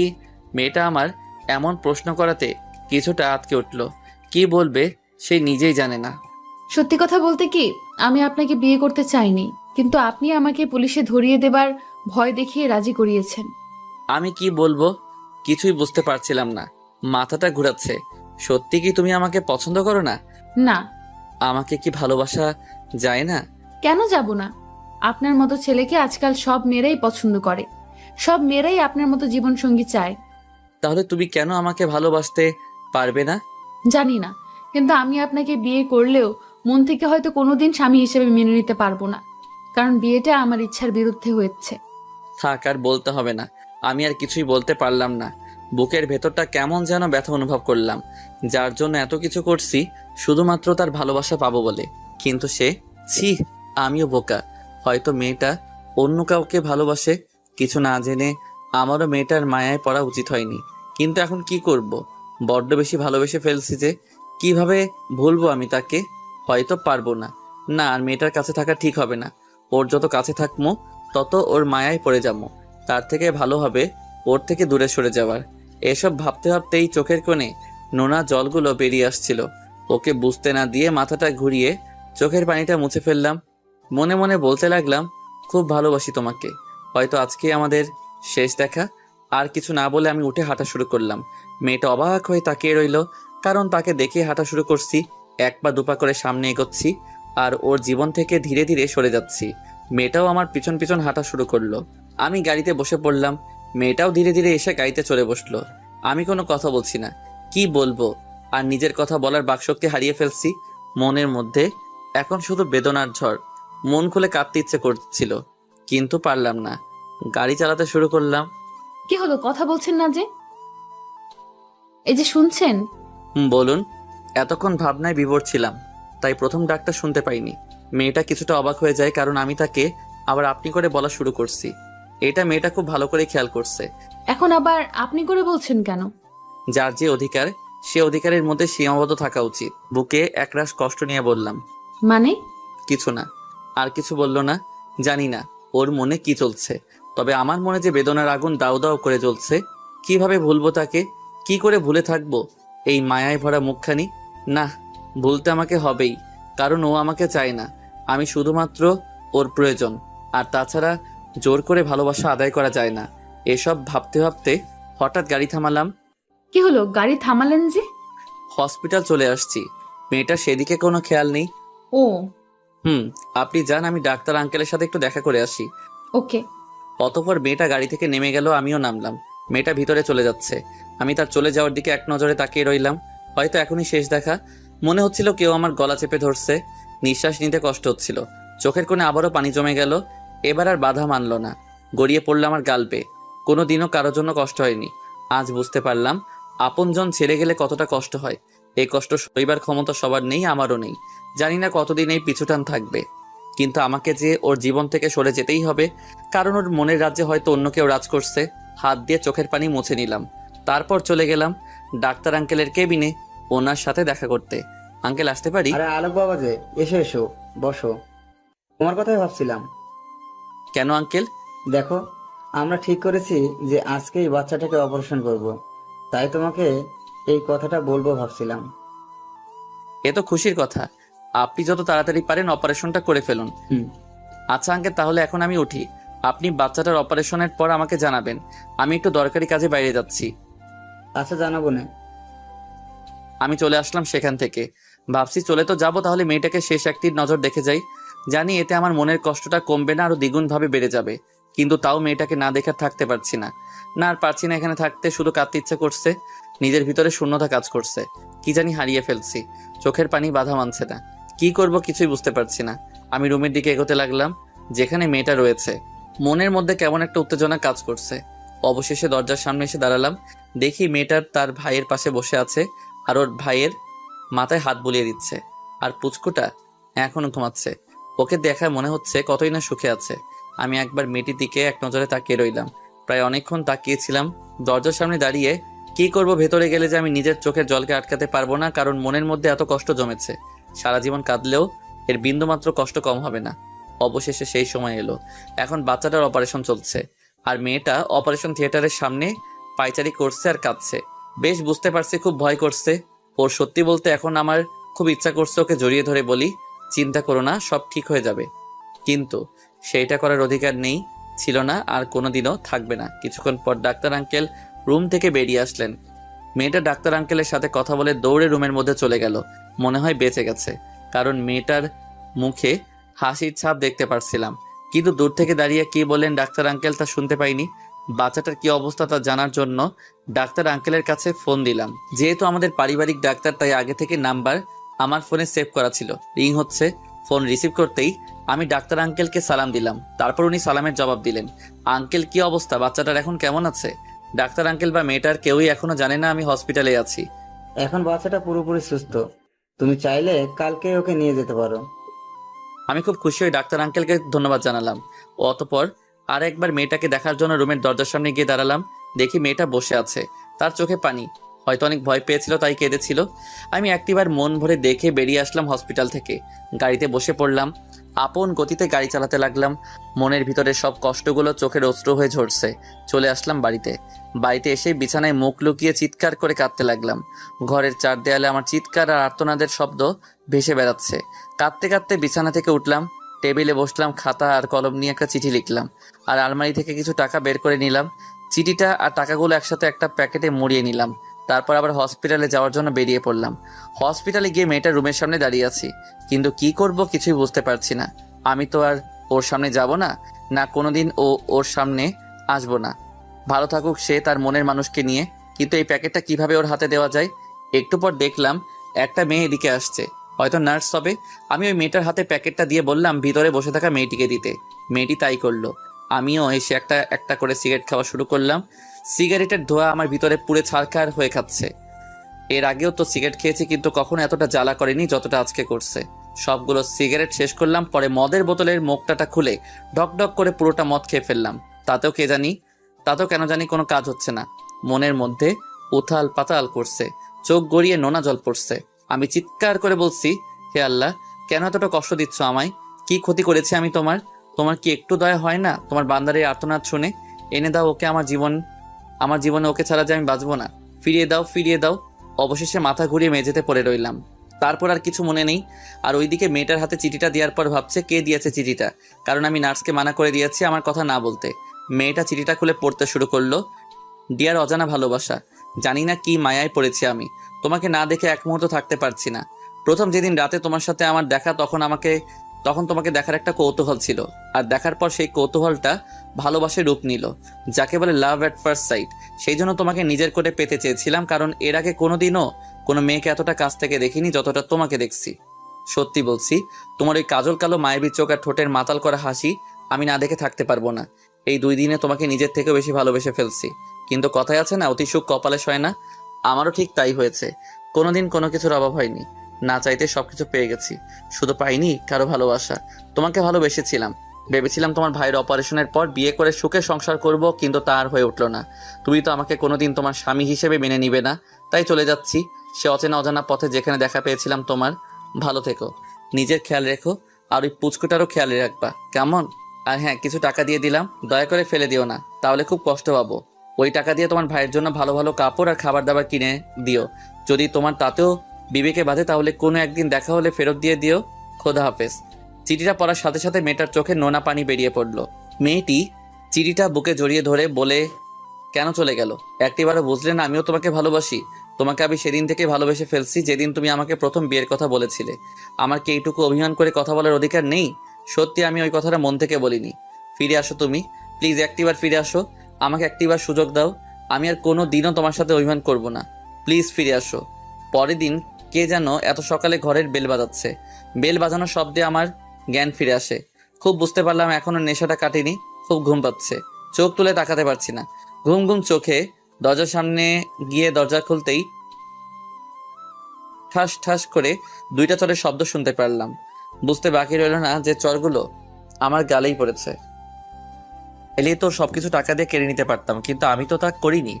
বিয়ে করে নিজের বউ হিসেবে স্বীকৃতি দিতে চেয়েছিলাম, কিন্তু সে তো আমাকে স্বামীর অধিকার দিবে না। তাহলে বিয়ে করে বা শারীরিক সম্পর্ক করে কি লাভ? অল্প কিছুক্ষণের সুখের জন্য মেয়েটার সবচেয়ে মূল্যবান জিনিসটি ধ্বংস করে লাভ কি? তার থেকে ভালো ওকে ওর মতো থাকতে দেই। কোনো একদিন হয়তো বুঝতে পারবে, আমি ছাড়া আর কেউ তাকে তার নিজের থেকে বেশি ভালোবাসতে পারবে না। এইসব ভাবতে ভাবতে 2 চোখের কোণায় অশ্রু জমে গেল। খানিকক্ষণ পর সেগুলো গালপে টপ টপ করে পড়তে লাগলো। জীবনটা কত আজব, তাই না? যাকে সব থেকে বেশি আপন ভেবেছিলাম আর যার জন্য আমি পাগল ছিলাম, সেই মেয়েটি আজকে আমাকে পর করে দিছে। যাক, সে ভালো থাকুক, এটাই আমি চাই। হঠাৎ মাথাটা যেন কেমন জানি ঘোরাচ্ছে। কিছু দেখতে পারছি না কেন, আর চারদিকে এত অন্ধকার কেন? আস্তে আস্তে সবকিছু অন্ধকার হারিয়ে গেল। আমি ঘুমিয়ে গেলাম হঠাৎ। তাই ঘুমন্ত মানুষকে প্রায় মৃত ব্যক্তির ন্যায় বলা হয়ে থাকে। এইদিকে মেয়েটির চিঠিটা বুকে জড়িয়ে ধরে কান্নায় ভেঙে পড়ল, আর এইদিকে আমি নিজেকে নেশায় মাতিয়ে তুলেছি, যে নেশা আমাকে সম্পূর্ণভাবে গ্রাস করে ফেলেছে। চোখে চোখে সবকিছু ঝাপসা দেখছি। মনের মধ্যে শুধু বারবার ওই মেয়েটার মুখ। চোখ বন্ধ করলেই তাকে দেখি। এত ভালোবাসার পরও আমি তাকে পাবো না, কারণ সে আমাকে চায় না। পরের দিন, উফ, এটা কিসের আওয়াজ? কানের 12টা বেজে গেল। বুঝতে পারলাম কেউ দরজায় কড়া নাড়ছে, কিন্তু এত সকালে আবার কে এলো? আব্বু তো দেশে নেই। তাহলে কি ওনার কোনো চেনা পরিচয় লোক নাকি অন্য কেউ? ধুর, ঘুমের 12টা বেজে গেল। যাই দেখি কে এই মহান ব্যক্তি যে এই 7 সকালে আমার ঘুম ভাঙাতে কলিং বেলের সাথে যুদ্ধ করছে। আর এদিকে কলিং বেলটা বারবার বেজেই চলেছে। আরে আসছি রে বাবা, এবার থাম। বেলটা নষ্ট করে ফেলবি নাকি? অতপর আমি আস্তে আস্তে হেঁটে দরজার সামনে গিয়ে দাঁড়ালাম। অতপর দরজাটা খোলার জন্য রেডি হয়েছি। দরজাটা খোলার সাথে সাথে ঠাস ঠাস করে 2টা চরের শব্দ শুনতে পারলাম। কানের নিচে হালকা হালকা ব্যথা লাগছে কেন? তাহলে কি চর 2টা আমার গালেই পড়ছে? হ্যাঁ, তাই তো, আমার গালেই পড়ছে। কিন্তু মারলো কে? কার এত বড় সাহস আমাকে আমার বাড়িতে এসে মারে? কিছু বুঝে ওঠার আগেই ঠাস করে আর একটা পড়লো। নিজেকে সামলাতে পারিনি, মেঝেতে পড়ে রইলাম। তারপর কি হয়েছে কিছু মনে নেই। অনেকক্ষণ পর চোখ করে নিজেকে বিছানায় আবিষ্কার করলাম। এ কি, আমি তো আমার রুমে, কিন্তু এখানে এলাম কিভাবে? ঘড়ির দিকে তাকিয়ে দেখি দুপুর হয়ে গেছে। মাথাটাও কেমন যেন ব্যথা করছে। কি হয়েছিল? ধীরে ধীরে সব মনে পড়ল। কে আমাকে চর মারলো? কার এত বড় সাহস যে আমাকে চর মারে? চেঁচিয়ে বললাম। হঠাৎ পাশে থেকে একটা কথা সুর ভেসে আসলো। কথাটি ছিল, আমি মেরেছি। কথাটি শুনে পাশে তাকাতেই আমার চোখ কপালে উঠে গেল। নিজের চোখকে বিশ্বাস করতে পারছি না। সত্যি দেখছি নাকি স্বপ্ন? শিওর হওয়ার জন্য চিমটি কাটলাম নিজের হাতে। আউচ! না, সত্যি দেখছি। পাশে দাঁড়িয়ে আছে আমার বোরকাওয়ালি টুকু। আমার না কার তাও জানি না। যারই হোক, কিন্তু ও এখানে কিভাবে এলো? আমার বাসায় তোকে আগে কখনো নিয়ে আসিনি, তাহলে বাড়ির খোঁজ পেল কিভাবে? কয়েক মুহূর্তের জন্য বাকশক্তি হারিয়ে ফেলি। একটা ঘোরের মধ্যে নিজেকে স্থাপন করি। মেয়েটার গলার আওয়াজ শুনেই ঘোর কেটে গেল। কি হলো? কি ভাবছো? আমি তো মেরে গেলাম। এই কয়দিন আপনি করে ছাড়া কথা বলে নাই, আর এখন ডিরেক্ট তুমিতে নেমে গেছে। কিছু না, আপনি এখানে কিভাবে? আমি আসবো না তো কে আসবে শুনি? অন্য কেউ আছে নাকি? কি বলছেন এসব? দেখুন, আবোল তাবোল বকবেন না। যান, চলে যান আপনি এখান থেকে। কেন এমন করছো? আমি সত্যিই বুঝতে পারিনি তুমি আমার ওই কথাটা শুনে আমার থেকে দূরে সরে যাবে। যা বলার বলে দিছেন। আমিও চলে এসেছি আপনার জীবন থেকে। আপনি এটাই চেয়েছিলেন, তাই তো? প্লিজ বিশ্বাস করো, আমি এটা কখনো চাইনি। আমিও যে তোমাকে ভালোবাসি। ভালোবাসেন আপনি? আর আমাকে? How funny. আপনার কাছে ভালোবাসা একটা খেলনা হতে পারে, আমার কাছে না। তাই হাত জোর করে মিনতি করছি, প্লিজ চলে যান। মেয়েটার চোখের দিকে তাকিয়ে দেখি চোখ লাল হয়ে গেছে। কেন তা এখনো অজানা। আর দেখি চোখ বেয়ে নোনা পানি ঝরছে। সত্যি বলছি, বিশ্বাস করো। তখন ওই কথাটা আমি তোমার উপর অভিমান করে বলেছিলাম, কারণ সেদিন তুমি আমাকে ওইভাবে সবার সামনে কোলে তুলে নিয়েছিলে। ও, এখন বুঝছি মহারানী, এই জন্য এমন একটু কথা শুনিয়েছিল। দাঁড়াও, দেখাচ্ছি মজা। যে কারণেই বলেছিলেন তাতে আমার কি, আমি এখন অন্য কাউকে ভালোবাসি। এখন আপনি আসতে পারেন। কথাটি শোনার সাথে সাথে মেয়েটি হাউমাউ করে কেঁদে দিল। প্লিজ আমাকে মাফ করে দাও, আর কোনো দিনও এমনটি হবে না। শেষবারের মতো একটা সুযোগ দাও, আর কোনোদিনও তোমাকে কষ্ট পেতে দেব না। সরি, অনেক দেরি হয়ে গেছে। এখন আপনি আসতে পারেন। মেয়েটি এক পর্যায়ে আমার পা জড়িয়ে ধরে কেঁদে ফেলল। প্লিজ আমাকে মাফ করে দাও। আমাকে যা শাস্তি দিবে তাই মাথা পেতে নিব, তবু আমাকে একটি বার সুযোগ দাও। যা বলবে তাই করব, কিন্তু আমাকে এইভাবে দূরে ঠেলে দিও না। আমি যে তোমাকে বড্ড বেশি ভালোবাসি, বিশ্বাস করো। কথাটি শোনার পর বুকের ভেতরটা কেমন জানি দুমড়ে মুচড়ে গেল। না, আর বাড়াবাড়ি করা ঠিক হবে না। এতে ওর শরীরের ক্ষতি হতে পারে। একদিনেই চেহারার কি হাল করেছে। না থাক, আর অভিনয় করতে হবে না। এই এই কি করছো? উঠো বলছি, পাছাড়ো। না, ছাড়বো না। প্লিজ আমাকে মাফ করে দাও। দরকার হলে আমি সারা জীবন তোমার চাকরানি হয়ে থাকবো, তবু আমাকে তাড়িয়ে দিও না। কথাটা শুনে ভীষণ রাগ উঠল। চাকরানি করার জন্য কি ভালোবেসেছি নাকি? আবাল মাইয়া। ওই ওট বলছি, পাছাড় আমার, না হলে এক্ষুনি ঘাট ধাক্কা দিয়ে বাড়ি থেকে বের করে দিব। কথাটা শুনে মেয়েটা আরো জোরে কাঁদতে লাগলো। আমি তাকে উঠিয়ে নিলাম। মাথা নিচু করে দাঁড়িয়ে আছে আর ফুপিয়ে ফুপিয়ে কাঁদছে। পাগলি একটা, তোর উপর কি আমি রাগ করে থাকতে পারি বল? আর কোনোদিনও ওইসব কথা বলবি না, কেমন? মেয়েটি আমাকে সঙ্গে সঙ্গে জড়িয়ে ধরে। বেশ শক্ত করে জড়িয়ে ধরছে দেখছি। জড়িয়ে ধরেই কাঁদছে পাগলিটা। বিশ্বাস করো, ওই কথাটা অভিমান করে বলেছিলাম। যদি জানতাম তুমি কষ্ট পাবে তাহলে ওই কথাটা কোনোদিনও বলতামই না। তুমি আমাকে মাফ করে দাও প্লিজ, আর কোনো দিন এইসব বলবো না। মাফ করতে পারি, তার আগে কিছু কথা আছে। আমাকে মারলা কেন? আরো শক্ত করে জড়িয়ে ধরছে। এমন মনে হচ্ছে যেন কেউ আমাকে ওর কাছ থেকে দূরে সরিয়ে নিয়ে যেতে চাচ্ছে, কিন্তু ও ওর সবটুকু শক্তি দিয়ে আগলে রাখার চেষ্টা করছে। আমাকে ছেড়ে চলে এসেছিলে কেন জানো? কালকে সারা রাত ঘুমাইনি, তোমার কথা ভেবে কাঁদছি। আর জানো, আমার ভাইয়ের যখন অপারেশন চলছিল তখন তোমাকে অনেক খুঁজেছি। আমার তখন অনেক ভয় করছিল। তোমাকে পাশে আশা করেছিলাম, কিন্তু তুমি কোথাও ছিলে না। কেন চলে গিয়েছিলা? জানো কত ভয় পাইছি। এর জন্য কি 3টা চর মারার দরকার ছিল? বেশ করেছি। এরপর চলে যাওয়ার কথা বললে ঠ্যাং ভেঙে ঘরে বসিয়ে রাখবো। ওরে বাবারে, কি বলছো এসব? তাহলে তো কোথাও যেতে পারবো না দেখছি। কোথাও যেতে দিলে তো? কিন্তু আমার একটা শর্ত আছে। মানলে থাকবো, না মানলে এখনই চলে যাব। মেয়েটি আমাকে ছেড়ে দিল। কি শর্ত বলো? যা বলবে তাতে রাজি, তবু ছেড়ে যাওয়ার কথা বলবে না। সত্যি যা বলবো তাই করবা? করব। বলো কি করতে হবে? আমাকে চর মারছো, এর জন্য শাস্তি পেতে হবে। যা শাস্তি দেবে মাথা পেতে নেব। বলো কি শাস্তি প্রাপ্য আমার? আমি একটা শয়তানি হাসি দিয়ে বলি, যে চরগুলো মারছো অনেক ব্যথা পাইছি। এর শাস্তি হলো আমি যতক্ষণ চাইবো ততক্ষণ কিস করতে হবে আমাকে। যা দুষ্টু, খালি শয়তানি বুদ্ধি। করবা কিনা বলো? পারবো না। তাহলে গেলাম, বাই। বলেই পেছন মুখ ফিরে হাঁটা শুরু করলাম। তখনই পেছন থেকে মারলো এক টান। ওপাশ ফিরতেই মেয়েটা আমার ঠোঁটের সাথে তার সুন্দর ঠোঁটজোড়া মিলিয়ে দিয়ে ধরে রাখলো। দুইজনে সুখের রাজ্যে হারিয়ে গেলাম। প্রায় 10 মিনিট পর ছেড়ে দিল। আমি তো শেষ, আমার দম যায় যায়। আর এদিকে তাকিয়ে দেখি মেয়েটা হাসছে। আমি অবাক না হয়ে পারছি না। আমার অবস্থা খারাপ হয়ে গেছে। আর ওর কিছুই হয়নি, ওই হাসছো কেন? তোমার অবস্থা দেখে। পাজি মেয়ে একটা। এই আমি বাজি না, বুঝছো? যা চাইছো তাই দিছি, আরো লাগলে বলো। না থাক। আচ্ছা, আমার গালটা লাল হয়ে গেছে আর কানের পাশে এখনো ব্যথা করছে। কি খাও বলো তো, এত জোরে কেউ থাপ্পড় মারে? কই দেখি দেখি, কোথায় ব্যথা করছে দেখি। এই তো গালে। ও সত্যি অনেক জোরে লাগছে। আচ্ছা ওষুধ দিচ্ছি। মেয়েটার সাথে সাথে আমার 2 গাল কিস করে ভরিয়ে দিল। এটা কি ওষুধ দিলা? মিষ্টি ওষুধ। কেন ভালো লাগে নাই? আরো লাগবে নাকি? তোমার একটু শরম করে না বুঝি? কেন শরম করবে শুনি? আমি আমার স্বামীকেই তো দিছি, এত শরমের কি আছে? হুঁ, তোমাকে আর বিয়ে করব না। বিয়ের আগে এত মারলা, বিয়ের পর না জানি আমার কি অবস্থা করবে। সমস্যা নাই, আদরও বেশি বেশি করব। যাও তাহলে, তোমাকে বিয়ে করব না। মুখ ফিরিয়ে দিলাম। মেয়েটা আমার গালে হাত দিয়ে তার দিকে ঘুরিয়ে নিল। কাকে বিয়ে করবে শুনি? অন্য কাউকে। কথাটা শুনে রাগে ফুলে গেছে। অন্য কাউকে মানে কাকে? নাম কি তার? কোথায় থাকে? তোমাকে বলবো কেন? কাকে বলবি শুনি? কাউকে না। মারলো এক চর।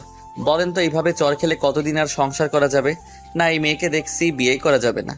অন্য মেয়ের কথা মুখে কেন? তোর মাথায় আসলো তোর মাথা কেটে ফেলে দিব। ওলে বাবালে, বললেই হলো।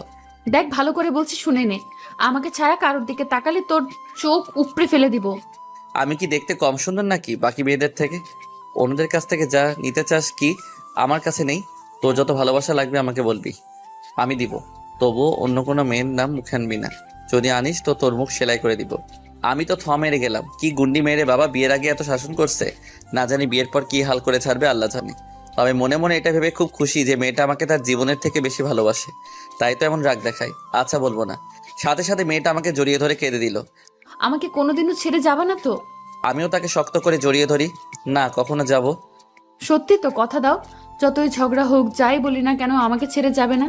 কারণ আমি রাগের মাথায় কি সব বলি তা আমি নিজেই জানি না। আচ্ছা যাবো না, প্রমিস। ওর কপালে আলতো করে একটা ভালোবাসার পরশ এঁকে দিলাম। আচ্ছা, তুমি এখানে কি করে এলে? আর আমার বাড়িরই বা ঠিকানা পেলে কিভাবে? ডাক্তার আঙ্কেলের কাছ থেকে তোমাদের বাড়ির ঠিকানা নিয়ে সকালে সোজা চলে এসেছি। ও আচ্ছা, ভালো করছো। তা আমার শালাবাবুটা কোথায়, এখন কেমন আছে? এই একদম শালা বলে ডাকবা না বলে দিলাম। শালাকে শালা বলে ডাকবো না তো কি বলে ডাকবো শুনি? তনয় বলে ডাকবা। আচ্ছা, কিন্তু ও এখন কেমন আছে? আর ওকে কি বাড়িতে নিয়ে গেছো? না, এখনো হসপিটালে আছে। আর এখন আগের থেকে অনেক ভালো আছে। তোমার কথাও কয়েকবার জিজ্ঞেস করেছিল। আমি বসি তুমি কাজে ব্যস্ত। যাক, শালার তাহলে দুলা ভাইয়ের প্রতি টান আছে দেখছি। আবার? আচ্ছা যাও, ফ্রেশ হয়ে আসো। আবার হসপিটালে যেতে হবে তো। তুমি ফ্রেশ হবে না? হব। যাও, তুমি আগে ফ্রেশ হয়ে আসো। না, তুমি চলো আমার সাথে, একসাথে ফ্রেশ হব। আমি মেরে গেলাম। বলে কি মেয়েটা পাগল নাকি? ওই লজ্জা শরমের মাথা খাইছো নাকি? যাও গিয়ে ফ্রেশ হয়ে আসো। আমি কিছু জানি না, তুমি যাবা কিনা বলো, না হলে আমি এখনই চলে যাচ্ছি। ব্ল্যাকমেল করছো? তাই করছি। এখন চলো। উফ, আর পারা যায় না। আচ্ছা চলো। হাসছো কেন? আমাকে কোলে নাও। কি বলছো? দেখো এবার কিন্তু বেশি বেশি হইতাছে। বেশির কি দেখলে? হ্যাঁ, সবে তো মাত্র শুরু। এরপর সামনে আরো অনেক অত্যাচার সহ্য করতে হবে যে তোমাকে। আমি আর কি বলবো, বলার মতো ভাষা খুঁজে পাচ্ছি না। সত্যি মনে হয় হেদি পুরাই পাগল। কি আর করার, অবশেষে ওকে কোলে করে নিয়ে যেতে হলো। আজকে মনে হয় আটার বস্তার পেটে খাবার পড়েনি। কেমন হালকা হালকা লাগছে। ওজন কমে গেল নি। অবশেষে দুজনে ওয়াশরুমে ঢুকলাম। তারপর যা ঘটেছে তা ইতিহাস। অতঃপর দুইজনে ফ্রেশ হয়ে বেরিয়ে এলাম। আমার দিকে তাকিয়ে মেয়েটা শয়তানি হাসি দিচ্ছে। আমার কিছু একটা ঘটকা লাগছে, তাই কিছু বললাম না। আমি রেডি হওয়ার জন্য আমার রুমে কাপড় পরতাছি।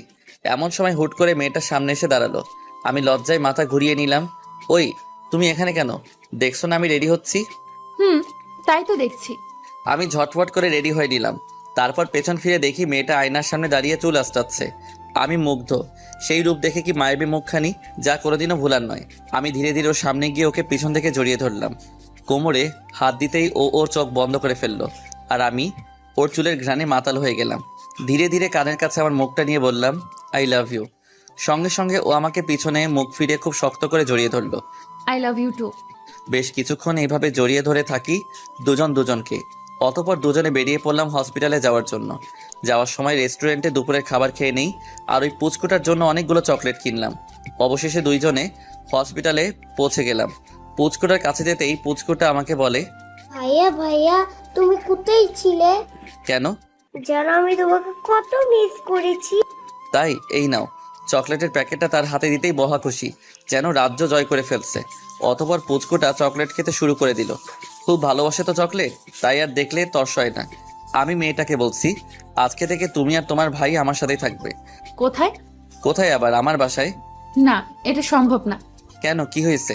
দেখো, আমি এমনিতেই সমাজে অনেক বদনাম কামাইছি, আর বদনাম হতে চাই না। এতে বদনামের কি আছে? আমি কিছুই বুঝতে পারছি না। আমি একটা অবিবাহিত মেয়ে, আর তুমিও অবিবাহিত।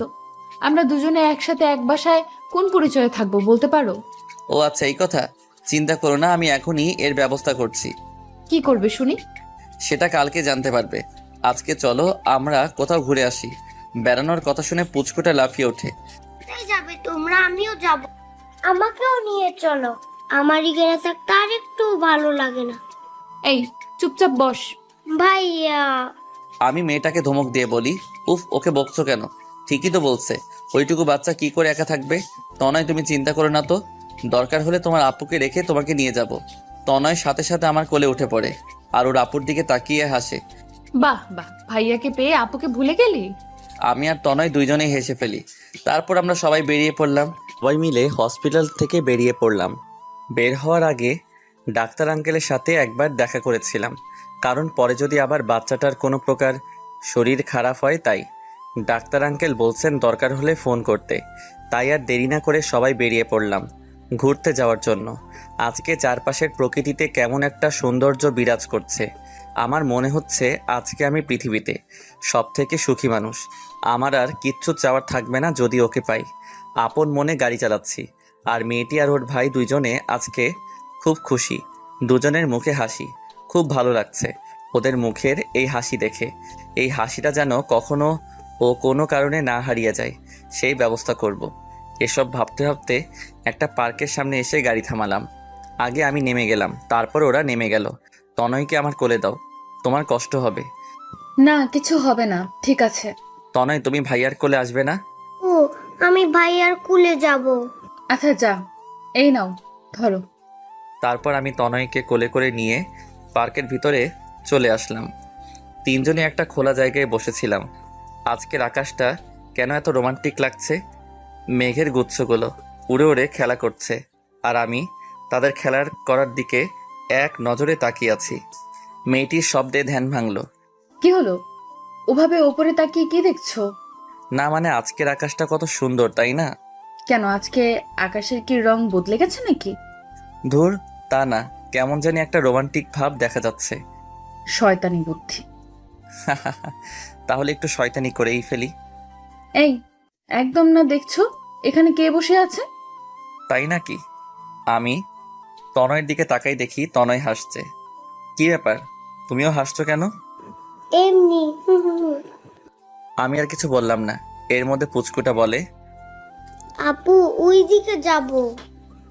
কেন, এখানে কি হয়েছে? দেখো না আপু, কত সুন্দর ফুল ওখানে। আমি ওগুলো নেব। কি করবে তুমি ফুলগুলো নিয়ে? জানি না। চলো না আপু, চলো না।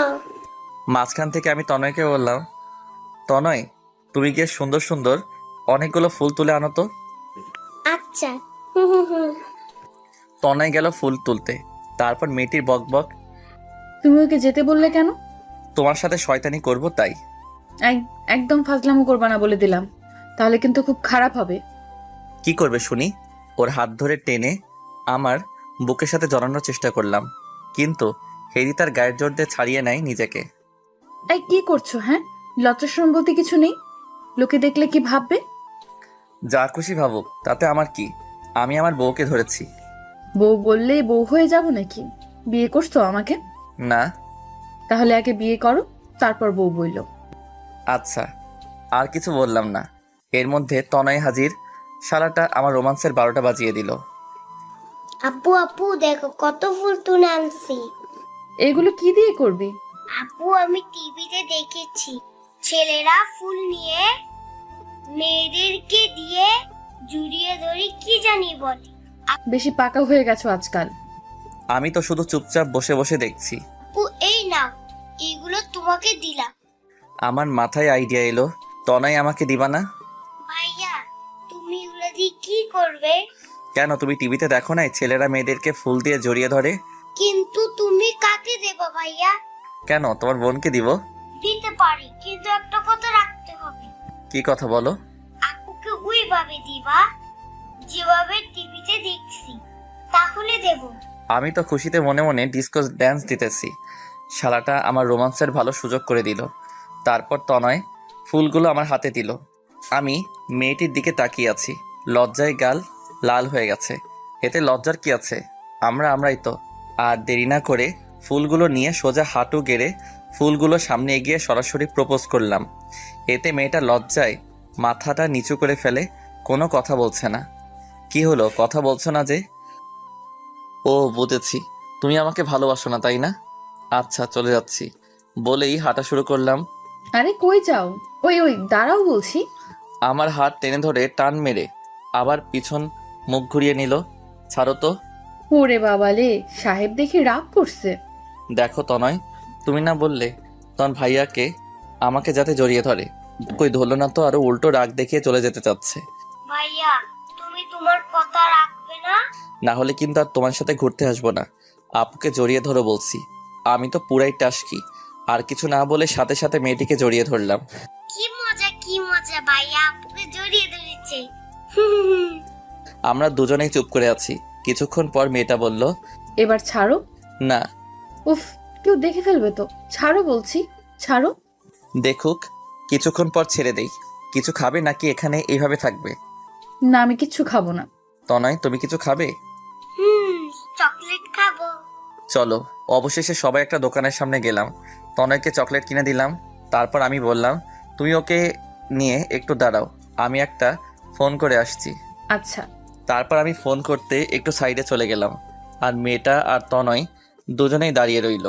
আমি ফোন করলাম আমার সব বন্ধুদের। সবাইকে কালকে সকালে আমার বাসায় আসতে বললাম। তারা জিজ্ঞেস করেছিল কেন। আমি তাদের বলেছি আমি একটি মেয়েকে ভালোবাসি আর তাকে কালকে বিয়ে করতে চাই। তারা সবাই খুব খুশি। তারা বলে কালকে সকালে ঠিক টাইমে পৌঁছে যাবে। চলো। কোথায়? চলো তো, এত কথা বলো কেন? মেয়েটি আর কিছু না বলে হাঁটা শুরু করলো আমার সাথে। আর পুচকুটা চকলেট খাচ্ছে মনের সুখে। তারপর সবাই গাড়িতে চড়ে বসলাম। আমি গাড়ি চালাচ্ছি। কিছু দূর গিয়ে একটা শপিং কমপ্লেক্সের সামনে গাড়ি দাঁড় করালাম। তারপর সবাই মিলে ভিতরে গেলাম। কি হলো, এখানে নিয়ে আসলে কেন? শপিং করব তাই। কি কিনবে তুমি? দেখতে থাকো। তারপর আমি আমার জন্য একটা পাঞ্জাবির সেট কিনলাম। মেয়েটির জন্য এক সেট শাড়ি কিনলাম। একটা নীল শাড়ি কিনলাম, যেটা আমার সব থেকে প্রিয় রং। মেয়েটি শুধু তাকিয়ে তাকিয়ে দেখছে, কিছু বলল না। তারপর অনেক ঘোরাঘুরি করলাম। তো অনেক ঘুমিয়ে পড়ছে। ওর আপুর কোলে আমি গাড়ি চালাচ্ছি। একটু পর দেখি মেয়েটাও চোখ বন্ধ করে ফেলছে। সারাদিন অনেক ঘোরাঘুরি করছে, তাই হয়তো ঘুমিয়ে পড়ছে। যাই, ওদের আমার বাসায় নিয়ে যাই। ঘুমিয়ে আছে, ঘুমিয়ে থাক। জেগে থাকলে কোনোদিন আমার সাথে আমার বাড়িতে যেত না। তারপর চলে আসলাম আমার বাড়িতে। দারোয়ান কাকা গেট খুলে দিল। আমি গাড়ি থেকে নেমে দারোয়ান কাকাকে বলে দিলাম কালকে সকালে আমার বন্ধুরা আসবে, তাদের ভিতরে পাঠিয়ে দিতে। আচ্ছা। তারপর আমি আগে তনয়কে ভিতরে আমার রুমে নিয়ে গিয়ে শুইয়ে দিয়ে আসি। এসে তারপর মেয়েটাকে ভিতরে নেওয়ার জন্য কোলে তুলে নিলাম। তার ঘুমন্ত চেহারা দেখে আমি বারবার তারপর ক্রাশ খাই। সত্যি খুব মায়াবী চেহারা। এই মুখটা না দেখে একদিনও থাকা আমার জন্য অনেক কষ্টকর। এই মায়াবতীকে সারা জীবন আমার পাশে চাই। কালকেই সারা জীবনের জন্য ওকে আপন করে নিব। মেয়েটাকে রুমে এনে শুইয়ে দিলাম। আর ওর কপালে আলতো করে একটা ভালোবাসার পরশ এঁকে দিলাম। ওখানেই পাশে একটা চেয়ার নিয়ে বসে ওর হাত ধরে রেখেছি। মনে মনে ভাবছি, তোমার জীবনের সব কষ্টকে আমি আমার নিজের করে নিতে চাই। আর কোনোদিনও তোমাকে কাঁদতে হবে না। তোমার পাশে মরার শেষ মুহূর্ত পর্যন্ত থাকবো। যতই যাই হোক, কোনোদিনও তোমাকে ছেড়ে দিব না। তোমার এই হাতটি খুব শক্ত করে জড়িয়ে ধরে থাকবো সারা জীবন। আপন মনেই এসব কথা ভেবে নিজেকে খুব সুখী মনে হচ্ছে। একটু পরে মনে পড়ল, কেউ তো এখনো রাতের খাবার খায়নি। ওকে কি ঘুম থেকে ডেকে তুলবো? না থাক, এখন একটু ঘুমাক। সারাদিন অনেক ধকল গেছে। আমি বরং যাই, গিয়ে দেখি কিচেনে কিছু পাই কিনা। মেয়েটির গায়ে চাদর দিয়ে ঢেকে দিয়ে কিচেনে চলে আসলাম। ঘরে আগে থেকে রান্না করা খাবার ফ্রিজে ছিল, শুধু গরম করতে হবে। কিন্তু ভাত নেই, তাই আর দেরি না করে ভাত বসিয়ে দিলাম। তারপর ফ্রিজ থেকে তরকারির বাটিটা বের করেই পিছন ফিরে তাকিয়ে আমি রীতিমতো চমকে উঠলাম। দেখি মেয়েটা আমার সামনে দাঁড়িয়ে আছে। তুমি কখন উঠলে? এই মাত্র। কিন্তু তুমি আমাকে এখানে নিয়ে আসলে কেন? তো কোথায় নিয়ে যেতাম? কেন, আমি যে বাসায় থাকি সেখানে নিয়ে যেতে। কেন, এখানে কি প্রবলেম? প্রবলেম আমার নেই, প্রবলেম সমাজের। লোকে জানতে পারলে কি ভাববে একবার ভেবে দেখেছো? যা খুশি ভাবুক, তাতে আমার কি? তোমার কিছু না, কিন্তু আমার অনেক কিছু। আমি এখানে থাকতে পারবো না। কথাটা শুনে খুবই কষ্ট পেলাম, খুব খারাপ লাগছে। আমি কি এতই খারাপ যে আমার সাথে বিয়ের আগে এক বাসায় এক ছাদের নিচে থাকা যায় না? আর কথা বাড়াবো না, থাকতে যখন চাই না তখন আর কি করার। আমি তরকারির বাটিটা টেবিলের উপর রেখে ওকে পাশ কাটিয়ে কোনো কথা না বলে চলে আসলাম আমার রুমে। বুকের মধ্যে কেমন যেন একটা টান টান ভাব দেখা যাচ্ছে। যাই হোক, রুমে এসে তনয়কে কোলে নিয়ে বের হলাম। মেয়েটির সামনে গিয়ে দাঁড়িয়ে বললাম, চলো তোমাদের দিয়ে। কথাটা বলার সময় গলাটা আটকে যাচ্ছিল, কেউ যেন একজন গলা চেপে ধরেছিল এমনটা মনে হয়েছে। মেয়েটি আমার দিকে অবাক দৃষ্টিতে তাকিয়ে রয়েছে। আমি আর কথা না বাড়িয়ে সোজা হাঁটা শুরু করলাম। বাড়ি থেকে বের হয়ে গাড়ির সামনে গিয়ে দাঁড়িয়ে রইলাম। খানিকক্ষণ বাদে মেয়েটা এলো। তনয়কে আমার কোলে দাও। ওকে। তনয়কে মেয়েটির কোলে দিয়ে আমি গাড়িতে বসে পড়লাম। কিন্তু অবাক করা ব্যাপার হলো, মেয়েটি গাড়িতে বসেনি, দাঁড়িয়ে রয়েছে। আমি গাড়ি জানালা দিয়ে বললাম, কি হলো, বসো। তাড়াতাড়ি যেতে হবে তো। কই যাব? কই যাবা মানে? একটু আগেই না বললা তোমার বাসায় যাবা? এটাই আমার বাসা, আমি এখানেই থাকবো। চলো ভেতরে চলো।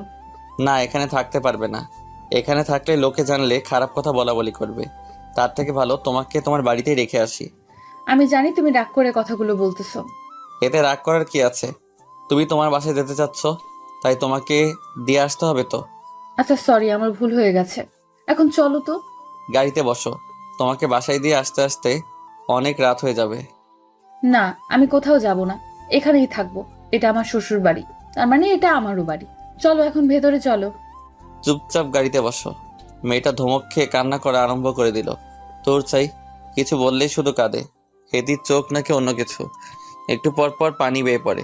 তুমি ভালো না, তুমি পচা, তুমি খালি আমাকে বকো। আমি বুঝেছি তুমি আমাকে ভালোবাসো না। আমার আর কিছু বলার নেই। মাঝে মাঝে মেয়েটা এমন সব কথা শোনায় যার উত্তর আমার কাছে নেই। আমি গাড়ি থেকে নেমে ওর সামনে গিয়ে দাঁড়াই। ঢং করো? হুম। ওই স্যার, ঢং করতে হবে না, চলো ভেতরে চলো। মেয়েটার মুখে হাসির ছাপ দেখে আমারও মুখে হাসি ফুটে উঠল। সত্যি কোনো মেয়েদেরকে কোনো ছেলে কোনোদিনই বুঝতে পারবে না। আসলে মেয়েরা মাঝে মাঝে কি চায় তা তারা নিজেই জানে না। এই নাও, তোমার ভাইকে কোলে নাও। এই তনয় আমার ভাই না, আমার শালা। মায়ের খাবা কিন্তু ওইটা বললে। আমি তনয়কে কোলে নিতে নিতে জিজ্ঞেস করলাম, কেন?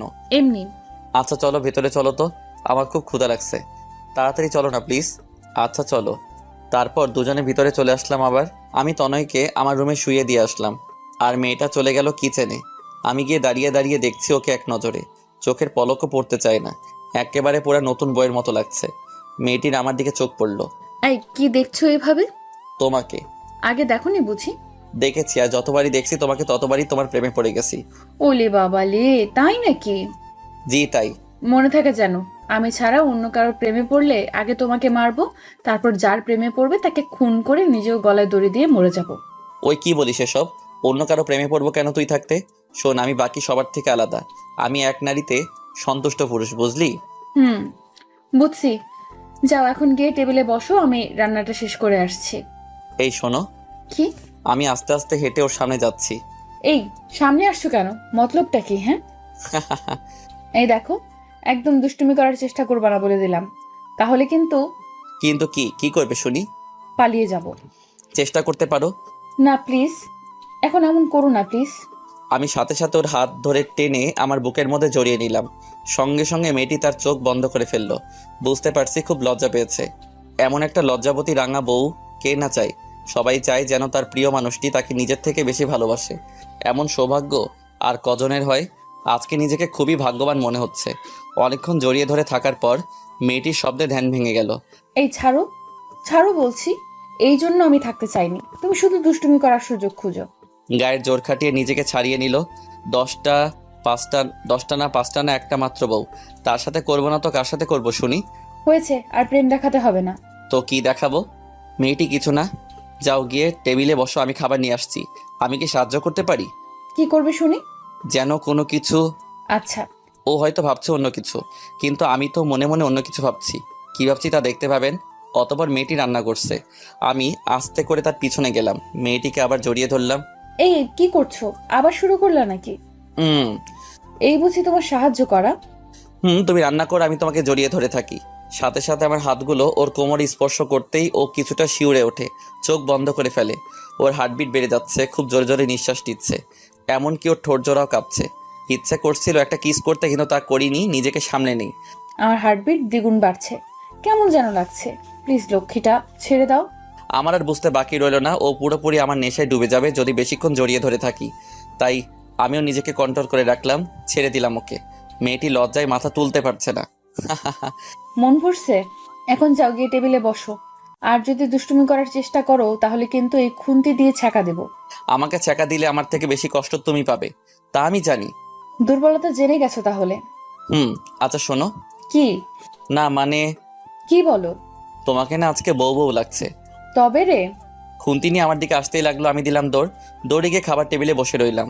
কিছুক্ষণ পর মেয়েটা খাবার নিয়ে এলো, আমাকে খাবার বেড়ে দিয়ে আবার সে আগের মতো একপাশে দাঁড়িয়ে রইলো। কি হলো, দাঁড়িয়ে রইলে যে, খাবে না? না খাবো না, তুমি বসো এখানে। মেয়েটিকে জোর করে বসিয়ে দিলাম আমার পাশের চেয়ারে। অতঃপর ভাতের প্লেট হাতে নিয়ে তাকে তুলিয়ে আগে খাইয়ে দিলাম। কি রোমান্টিক সিন! যে দেখবে সে জ্বলে পড়ে মরবে। তারপর মেয়েটিও আমাকে নিজের হাতে করে খাইয়ে দিল। খাওয়ানোর সময় আমি 2-1 বার ওর হাতে কামড় দিই। ও কিছু বলে নাই, শুধু হাসে। আর আমি শুধু তাকিয়ে তাকিয়ে দেখি। তারপর খাওয়া দাওয়া শেষ করে সোফায় বসে বসে ফোন টিপছি, আর মেয়েটা কিচেনে একটু কাজ করছে। হঠাৎ করে আমার ফোনের স্ক্রিনে একটা অপরিচিত নাম্বার ভেসে উঠল। আমি ফোনটা হাতে নিয়ে ভাবছি কে হতে পারে যেই সময় আমাকে ফোন করবে, তাও আবার অচেনা নাম্বার থেকে। ফোনটা রিং বেজে যাচ্ছে। প্রথমবার রিসিভ করিনি, তারপর আবার কল আসলো, তাই আর কিছু না ভেবে কলটা রিসিভ করলাম। প্রথমে সালাম দিলাম। ফোনের ওপাশ থেকে চিরচেনা একটা আওয়াজ শুনতে পেয়ে আমি অবাক, কারণ ফোনটা যে কেউ করেনি, করেছে আমার আব্বু। সালামের উত্তর দিতেই বুঝে গেলাম, আব্বু তুমি? হ্যাঁ আমি। কি করছিস তুই? আর নিজের খেয়াল ঠিক মতো রাখছিস তো? জি আব্বু, আমার জন্য চিন্তা করো না, তোমার মতো বাবা থাকতে আমার আবার কি হতে পারে। আব্বু তুমি কবে আসবে? তোমাকে যে আমার অনেক কথা বলার আছে। কি কথা ফোনে বল। না আব্বু, তুমি আগে দেশে আসো, তারপর বলবো। এখন বল, যদি কোনো প্রবলেম থাকে তাহলে এখান থেকে সমাধান করার চেষ্টা করব। আমি ভাবছি আব্বুকে সব বলবো কি বলবো না। এমনিতেই কাজে বিজি উনি। টেনশনের মধ্যে আবার টেনশন দেওয়াটা কি ঠিক হবে? না মানে আব্বু, আসলে একটা কথা বলার ছিল। হ্যাঁ কি কথা বল। মানে কথাটা হলো, আরে বলবি তো, কি কথা? আমি আর দেরি না করে ঝটফট বলে দিলাম, যা হবার হবে। আব্বু, আমি একটা মেয়েকে ভালোবাসি, আর আগামীকাল তাকে বিয়ে করতে যাচ্ছি। আমি ভেবেছিলাম হয়তো আব্বু তার একমাত্র ছেলের ভালোবাসাটা বুঝবে, কিন্তু তা হয়নি। তোর সাহস তো কম না। এতদিন তোকে খাইয়ে পরিয়ে মানুষ করেছি, এজন্য যে তুই আমার অনুমতি ছাড়া বিয়ে করবি, তাও আবার অন্য একটা মেয়েকে। কথাটা শুনে আমার বুকটা ধরফর করতেছে। কি হচ্ছে বুঝতে পারছি না। এখন কি করব? তাহলে কি আব্বু আমার ভালোবাসাকে মেনে নিবে না? না মানে আব্বু, আমি মেয়েটাকে খুব ভালোবাসি, তাই এটা করতে হচ্ছে। এরপর যা বললো তা শোনার জন্য আমি একদমই প্রস্তুত ছিলাম না। তোর বিয়ে আগে থেকে একজনের সাথে ঠিক করে রেখেছি, আর তুই তাকেই বিয়ে করবি। কথাটা শুনে আমার মাথায় আকাশ ভেঙে পড়লো। না আব্বু, এটা আমি করতে পারবো না। আমি ওই মেয়েটাকে খুব ভালোবাসি, আর তাকে ছাড়া কাউকে বিয়ে করতে পারবো না। আর কিছু কথা বলার আগেই কলটা টুট করে কেটে গেল। আমি আবার ব্যাক করলাম, কিন্তু ফোন অফ। চিন্তায় পড়ে গেলাম, তাহলে কি আব্বু আমার ভালোবাসা মেনে নিবে না? না না, এটা হতে পারে না। ওকে ছাড়া কাউকে বিয়ে করতে পারবো না। একবার বিয়ে হয়ে গেলে আব্বুর আর কিছু করার থাকবে না। কিছুদিন রেগে থাকলেও পরে ঠিকই মেনে নিবে। তবে একমাত্র ছেলে বলে কথা, তার একমাত্র ছেলে বলে কথা। বসে বসে ভাবছি কি করা যায়, কিভাবে আব্বুকে রাজি করানো যায়। এসব ভাবতে ভাবতে হঠাৎ করে মেয়েটা আমার সামনে এসে দাঁড়ালো। এই কি হলো তোমার? কিছু ভাবছো? আমি কিছুটা চমকে উঠলাম। কই কিছু না তো। কাজ শেষ তোমার? শেষ। আচ্ছা যাও, গিয়ে শুয়ে পড়ো। না, এখন ঘুমাবো না। তো কি করবা শুনি? তোমার সাথে বসে গল্প করব। ও আচ্ছা, এখানে বসো তাহলে। সব কিছু ভুলে যাচ্ছি। ধীরে ধীরে মেয়েটা সামনে থাকলে আমার কোনো কষ্টই থাকে না। জানি না কেন, ওকে দেখলে সব কষ্ট দূর হয়ে যায়। না, এখানে না। তাহলে কোথায়? ছাদে চলো, ওখানে বসে বসে চাঁদ দেখবো আর দুজনে বসে বসে গল্প করব। আর জানো, আজকে আকাশে খুব সুন্দর চাঁদ দেখা যাচ্ছে। তাই নাকি? আচ্ছা চলো তাহলে। আমি সোফা থেকে উঠে হাঁটা শুরু করলাম, আর মেয়েটা পিছনে দাঁড়িয়ে রইল। কি হলো, যাবে না? তুমি অনেক আনরোমান্টিক পুরুষ। মানে? ছাদে যাচ্ছ, আমাকে কোলে করে নিয়ে যেতে পারো না? ওরে বাবা, এ তো মেঘনা চাইতেই বৃষ্টি। মনে মনে খুব খুশি হলাম। আসলে মেয়েটা আমার জন্য পাগল, থুক্কু পাগলি হয়ে গেছে। এই পাগলিকে ছাড়া আমার কিছু ভালো লাগে না। এত উপরে আটার বস্তা নিয়ে কিভাবে উঠবো? ওই কি বললে তুমি? আমি আটার বস্তা? দেখো, খুব খারাপ হয়ে যাবে যদি এখনই কোলে করে আমাকে ছাদে নিয়ে না যাও তাহলে। তাই নাকি? আচ্ছা নিব না, কি করবে শুনি? ও বুঝেছি, তুমি আমাকে ভালোবাসো না তাই না? আমি মরে গেলে খুব খুশি হবে, তাই তো? আমার জায়গায় অন্য কাউকে আনতে পারবে। আমি তো কথা বলার ভাষা হারিয়ে ফেলছি। মাঝে মাঝে এমনভাবে মেয়েটা আমাকে তার কথার জালে ফেলে, যা থেকে আমার মুক্তি পাওয়ার কোনো উপায় নেই। ওই কি বলছিস এসব? আমি তোকেই ভালোবাসি, বিশ্বাস কর। করি না বিশ্বাস। তুমি অন্য কাউকে ভালোবাসো, তাই না? কি মেয়েটা? কোথায় থাকে? দেখতে কি আমার থেকেও সুন্দর, যার জন্য আমাকে অবহেলা করো? আমি তার সামনে গিয়ে দাঁড়ালাম, তারপর ওকে কাছে টানার চেষ্টা করলাম, কিন্তু ও নিজেকে ছাড়িয়ে নিল। একদম আমাকে টাচ করবে না। তুমি আমাকে না, আমার দেহকে ভালোবাসো। আমার মাথায় রক্ত উঠে গেল ওর এসব ফালতু কথা শুনে। ঠাস করে মারলাম এক থাপ্পড়। তোকে না কতবার বলছি এসব ফালতু কথা বলবি না? জানিস না এসব কথা শুনলে আমার রাগ হয়? হ্যাঁ, তা তো হবেই। সত্যি কথা বললে কার না রাগ ওঠে? সত্য তো আর সবাই হজম করতে পারে না। তুমি আমাকে ভালোবাসো না, ভালোবাসলে আমাকে এভাবে মারতে পারতে না। হুম, যাও, আমি চলে যাব, আর আসবো না। থাকো, বাই। পিছন ফিরে হাঁটা শুরু করলো, সাথে সাথে হাত ধরে মারলাম এক টান, সোজা আমার বুকের মধ্যে এসে পড়ে। কই যাও? জানি না।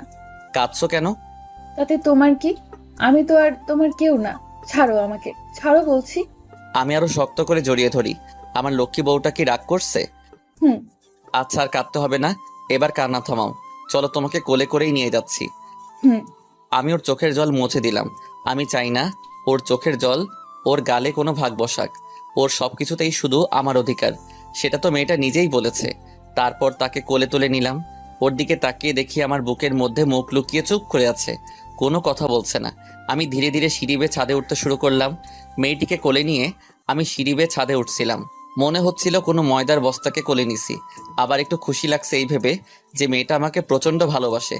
আস্তে আস্তে করে সিঁড়ি বেয়ে ছাদে উঠছি। বেশ বুঝতে পারছি আমার জামাটা ভেজা ভেজা লাগছে, কিন্তু হঠাৎ জামাটা ভিজলো কিভাবে? মেয়েটির দিকে দেখি ও মুখ ফুলিয়ে, মেয়েটির দিকে দেখে ও মুখ লুকিয়ে আছে আমার বুকের মধ্যে, কিন্তু আমার জামা ভিজতেছে কেন? তার মানে কি মেয়েটা কাঁদছে নাকি? তাড়াতাড়ি করে ছাদে উঠে গেলাম। এই যে ম্যাডাম, ছাদে এসে গেছি, এবার নামুন। না। ওই নিজের ইচ্ছায় নামবি নাকি ফেলে দেব? মেয়েটি আর কিছু না বলে আস্তে করে নেমে গেল। ওর দিকে তাকিয়ে আমার বুকের ভিতরটা কেমন জানি একটা মোচড় দিয়ে উঠলো। দেখলাম মেয়েটার চোখে নোনা পানি, আর আমার জামার দিকে একবার তাকিয়ে দেখলাম বুকের মাঝে কিছুটা জায়গা ভিজে গেছে। কিছুই বুঝতে পারলাম না, শুধু শুধু আবার কাঁদছে কেন? এটা মেয়ে নাকি অন্য কিছু? যাই বলি না কেন, একটু এদিক ওদিক হলেই কাঁদে। এই কাঁদছো কেন, কি হয়েছে? কিছু না। আমি তার চোখের পানি মুছে দিলাম। তাহলে এইভাবে কাঁদছো কেন? বলো আমাকে, কি হয়েছে? কিছু বলার আগে হুট করে জড়িয়ে ধরে, খুব শক্ত করে জড়িয়ে ধরে। আমার নিঃশ্বাস নিতেও কষ্ট হচ্ছিল।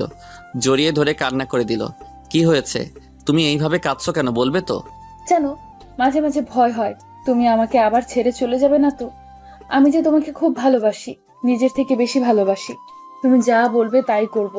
তবুও কোনো দিন আমাকে ছেড়ে চলে যাবে না তো? এই পৃথিবীতে এখন শুধু তুমিই আছো যে আমাকে ভালোবাসে, যে আমার মন বুঝে। তুমি ছেড়ে চলে গেলে যে মরণ ছাড়া আর কিছুই করার থাকবে না আমার। ওর এমন কথা শুনে বুকের মধ্যে একটা ব্যথা অনুভব করলাম। কেন তা জানি না, হয়তো ভালোবাসি তাই। মেয়েটি আমাকে আরো শক্ত করে জড়িয়ে ধরে রইল। আচ্ছা, একটা কথা বলি। একটা না, হাজারটা বলো। অনুমতি নেওয়ার দরকার হবে না। বিনা অনুমতিতে যা খুশি করতে পারো। সবকিছু তোমার নামে দিয়ে দিছি। আচ্ছা, আমাকে এত ভালোবাসো কেন? জানি না। বলবে নাকি চলে যাব? বললাম তো জানি না। আচ্ছা ছাড়ো আমাকে, আমি চলে যাব। তুই ভালো না, এত কষ্ট করে কোলে নিয়ে ছাদে নিয়ে আসলাম, কোথায় একটু আদর করবে তা না, শুধু কেঁদেই যাচ্ছে। মেয়েটি আমাকে ছেড়ে দিল, আর সেই সাথে কান্নাও থেমে গেল। কই যাবা? যেখানে খুশি। তোমার কি? আমারই সব, বুঝেছো? মানে? মানে কিছু না, ওইদিকে দেখো। এইটা কি হলো? কেন আদর করলাম? তুমি না বললে আমি তোমাকে আদর করি না, তাই তো আদর করে দিলাম। এটা ধোকা, আদর না। তুমি আমাকে না বলে আমার গালে চুমু খেলে কেন? কেন, এর জন্য আবার অনুমতি নিতে হবে নাকি? নিতে হবে মানে 100 বার নিতে হবে, কারণ গালটা আমার, আর এটা সরকারি কোনো জিনিস না যে কেউ মন চাইলেই নিয়ে যাবে।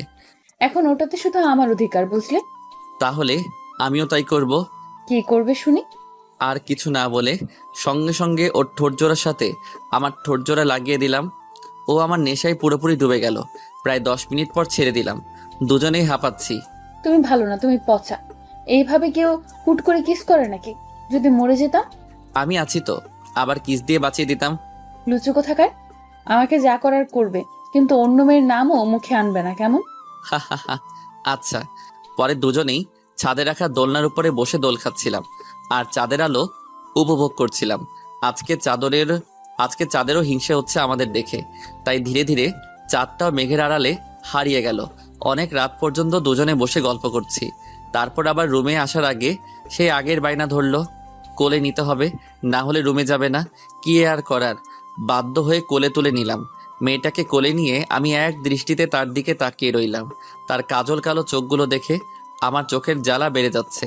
মন চায় সারাদিন সারাক্ষণ শুধু তাকিয়ে থাকি, চোখের পলকও পড়তে চাচ্ছে না। আমার এইভাবে তাকিয়ে থাকা দেখে মেয়েটা লজ্জায় আমার বুকের মধ্যে মুখ লুকিয়ে ফেলে। নিজের অজান্তেই আমার মুখে হাসি ফুটে ওঠে ওর এই কাণ্ড দেখে। পরে ওকে নিয়ে আমার রুমে শুইয়ে দিলাম ওর ভাইয়ের সাথে। আচ্ছা এখন ঘুমাও, সকালে তাড়াতাড়ি উঠতে হবে তো। তুমি ঘুমাবে না? হ্যাঁ ঘুমাবো তো। আমি ওইখানে সোফায় ঘুমাই, তুমি খাটে ঘুমাও। এত বড় খাট থাকতে সোফায় ঘুমাবে কেন? আমি আর কিছু শুনতে চাই না, তুমিও খাটে ঘুমাবে আমাদের সাথে, ব্যাস। দেখো বোঝার চেষ্টা করো, এখন এক খাটে ঘুমালে নিজেকে সামলাতে পারবো না, তাই প্লিজ আর জেদ করো না, ঘুমিয়ে পড়ো। যা খুশি করো, বাধা দিছে কে? আগেও বলেছি, এখনো বলছি, আমি আমার সবকিছু তোমাকে দিয়ে দিছি, তাই বেশি কথা না বলে চুপচাপ এখানে এসে ঘুমাও, আমি তোমার বুকে ঘুমাবো। এসব পাগলামি বন্ধ করো তো, ঘুমিয়ে পড়ো, অনেক রাত হইছে। দেখো, চুপচাপ এখানে শুয়ে পড়ো, না হলে কিন্তু। কিন্তু কি? মেয়েটি শুয়ে থাকা অবস্থা থেকে উঠে দাঁড়ালো, ঠাস করে একটা বসিয়ে দিল আমার গালে। আমি তো অবাক, এটা মেয়ে নাকি আরো কিছু কিছু বলার আগে চর বসিয়ে দেয়। গালে হাত দিয়ে দাঁড়িয়ে রইলাম চুপচাপ। মনে মনে আবার খুব খুশি লাগছে। এইরকমই তো মিষ্টি একটা বউ চাই, যে কথায় কথায় রাগ করবে, কিছু হলেই শাসন করতে শুরু করবে। কি রে, চুপচাপ দাঁড়িয়ে আছিস যে? এখনো কি অন্য জায়গায় ঘুমানোর ইচ্ছা আছে নাকি? তোর সাথেই আর থাকবো না, খালি কথায় কথায় মারস। তুই থাক, আমি গেলাম। কই যাবি শুনি? এক পা নাড়লে ঠ্যাং ভেঙে হাতে ধরিয়ে দেব। হুঁ, খালি রাগ দেখাতেই পারিস। চুপচাপ এখানে শুয়ে পড়ো বলছি, না হলে আরো পড়বে। না থাকার লাগবে না, শুইতাছি। কি আর করার, অবশেষে বাধ্য হয়ে শুতে হলো। মেয়েটা আমাকে শক্ত করে জড়িয়ে ধরে শুয়ে পড়লো। সরি, আমাকে মাফ করে দাও। কেন? তোমাকে ওইভাবে মারার জন্য। যেন আমি ইচ্ছে করে করিনি, যেন আমি ইচ্ছে করে কিছু করিনি। রাগ উঠলে আমি নিজেকে ধরে রাখতে পারি না, সামনে যেটা পাই সেটা দিয়ে মারি। মাগিস আমাকে শুধু চর মারছো, অন্য কিছু দিয়ে মারলে তো এতক্ষণে উপরে চলে যেতাম। এসব বলবে না প্লিজ, তোমার মরণ হওয়ার আগে যেন আমার মরণ হয়। তাই আরো শক্ত করে জড়িয়ে ধরলাম। ও চুপচাপ আমার বুকের মধ্যে শুয়ে রইল। আর আমি ভাবছি আব্বুর কথা, তিনি কি সত্যি আমার ভালোবাসাটা বুঝবেন না? এই মেয়েটাকে যে আমি খুব ভালোবাসি, ওকে ছাড়া কিভাবে থাকবো আমি? একবার বিয়েটা হয়ে গেলে আর কিছুই করতে পারবে না। আমি তো তার একমাত্র ছেলে, কতদিনই বা রাগ করে থাকবে? তারপর সবকিছু ঠিক হয়ে যাবে। হঠাৎ মেয়েটার দিকে চোখ পড়লো, দেখলাম মেয়েটা ঘুমিয়ে পড়ছে। ওর ঘুমন্ত চেহারা দেখে আমার কেমন যেন একটা অনুভূতি জাগছে। পুরো ছোট বাচ্চাদের মতো আমাকে জড়িয়ে ধরে ঘুমিয়ে আছে। কত মায়াবী মেয়েটা, একে ছাড়া যে আমার একদিনও ভালো কাটে না এখন।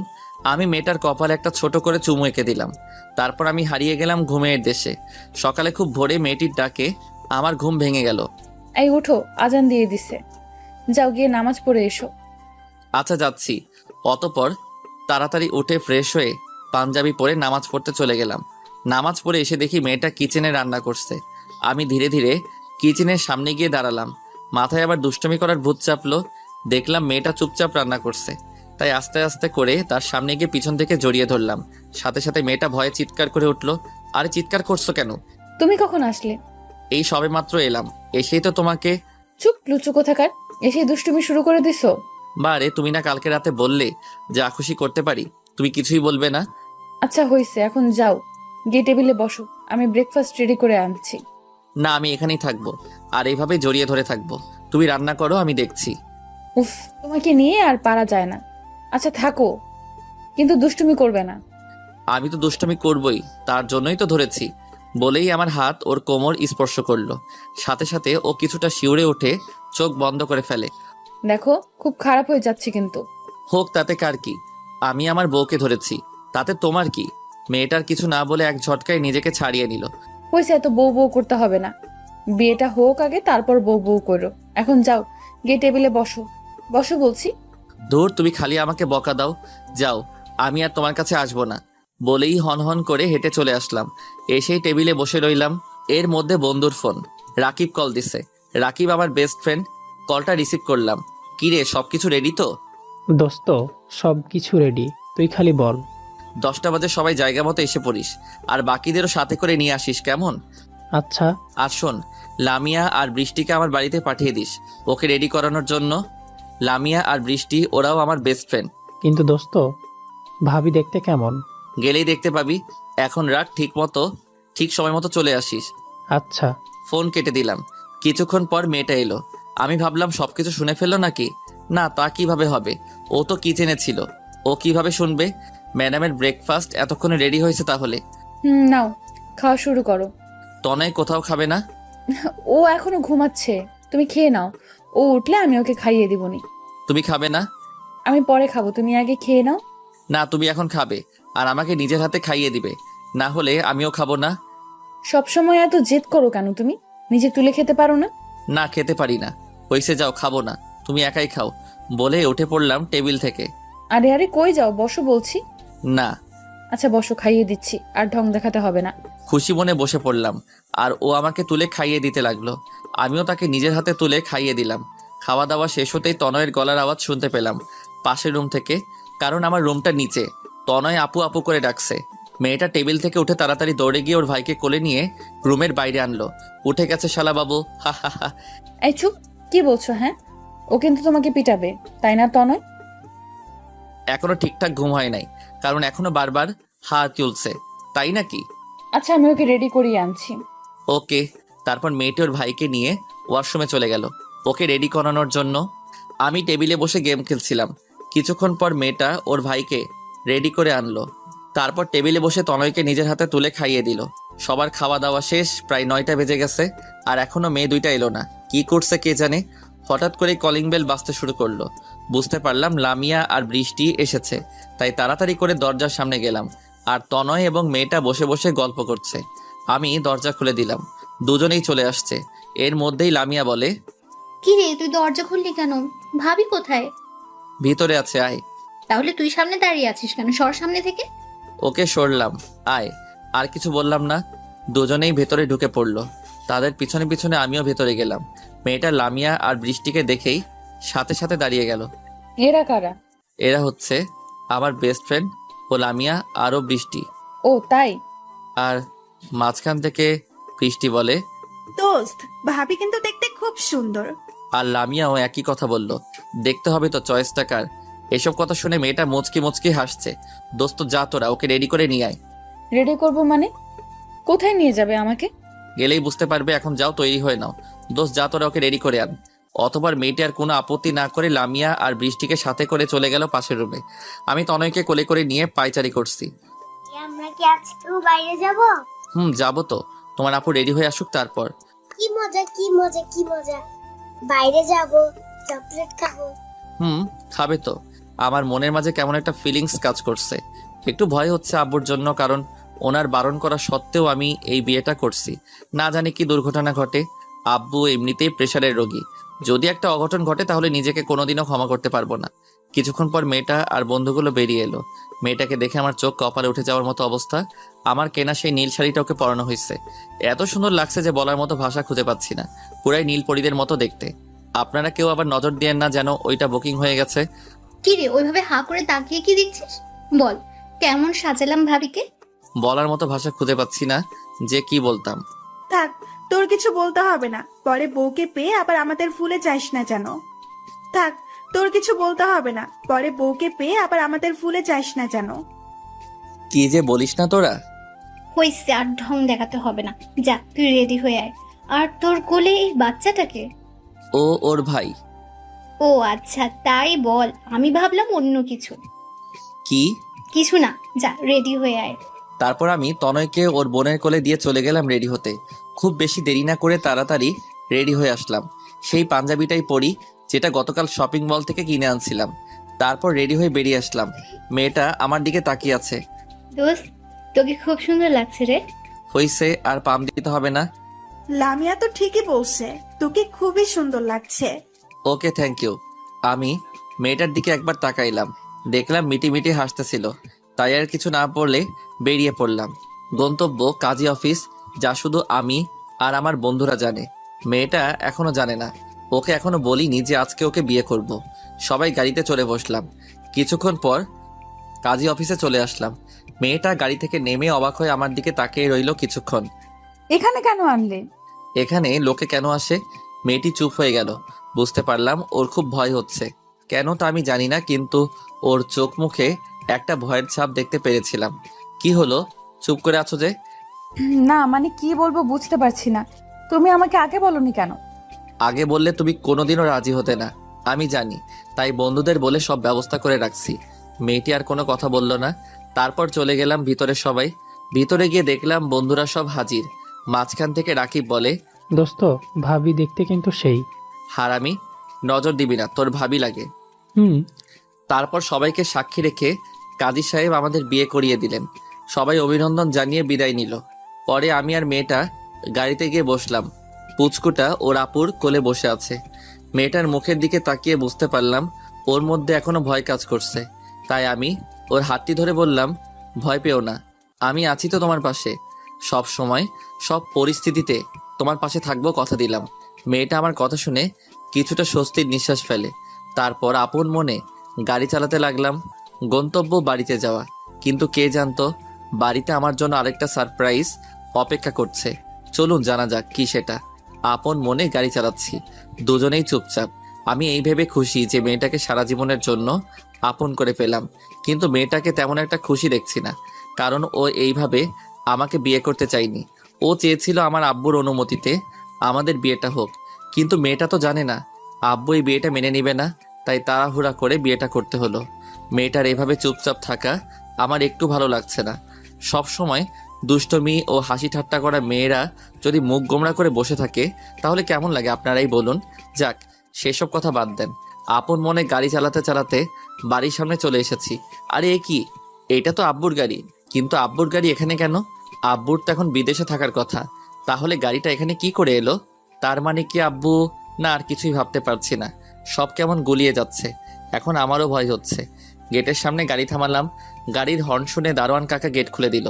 ভেতরে গাড়ি দাঁড় করিয়ে গাড়ি থেকে নেমে দারোয়ান কাকাকে জিজ্ঞেস করলাম, কাকা, কে এসেছে বাড়িতে?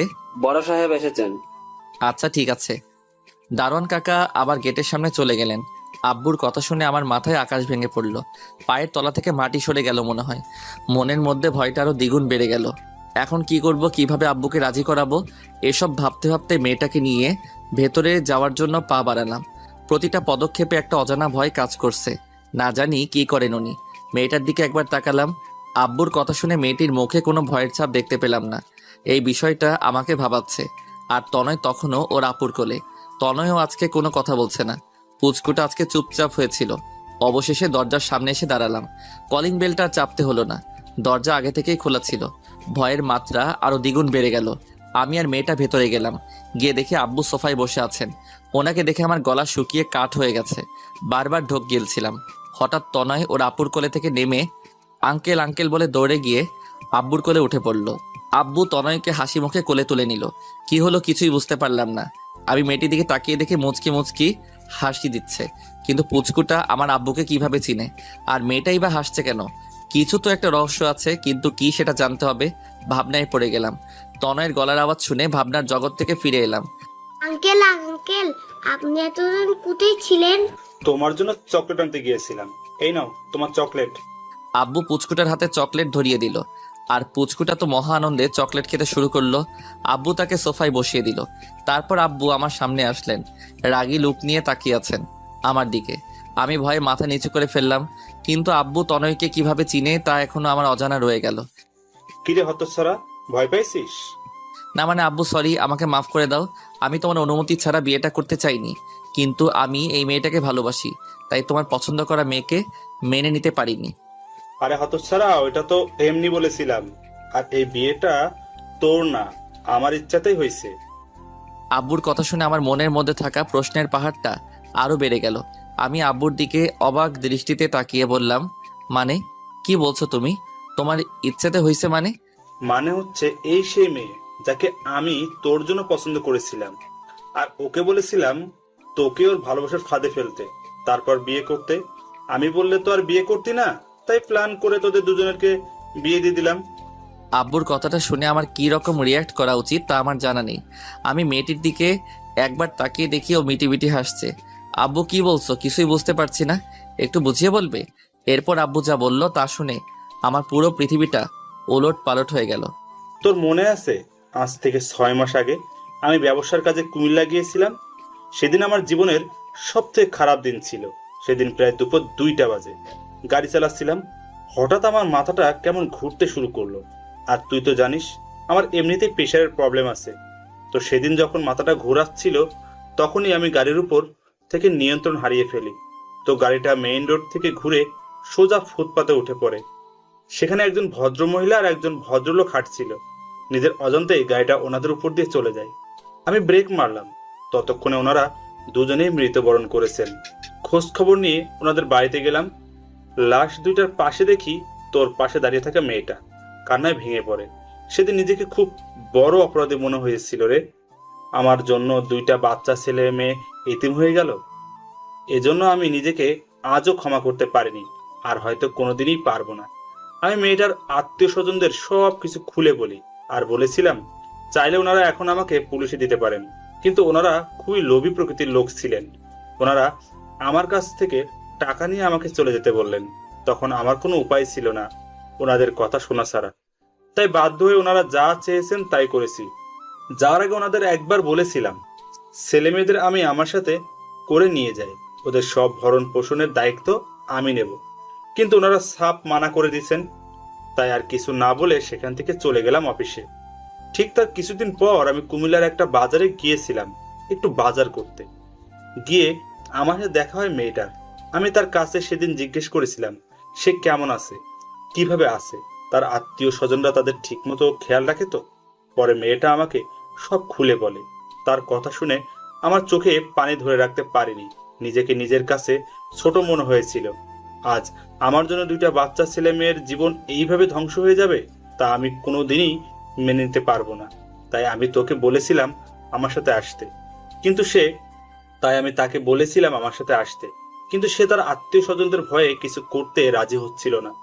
পরে আমি তাকে বলেছিলাম আমি তোমাকে প্রাপ্য মর্যাদা দিয়ে আমার বাড়িতে নিয়ে যাব, সাথে তোমার ভাইকেও। মেয়েটা কিছুতেই রাজি হতে চাইছিল না। পরে তাকে আমি অনেক বুঝিয়ে সুঝিয়ে একদিন রাতের অন্ধকারে মেয়েটাকে বাড়ি থেকে বের করে নিয়ে আসি ঢাকায়। সেদিন মেয়েটাকে কথা দিয়েছিলাম আজ থেকে তার ভাই এবং তার সব কিছুর দায়িত্ব আমার। আর সেদিনই তার সাথে তোর বিয়ে ঠিক করি।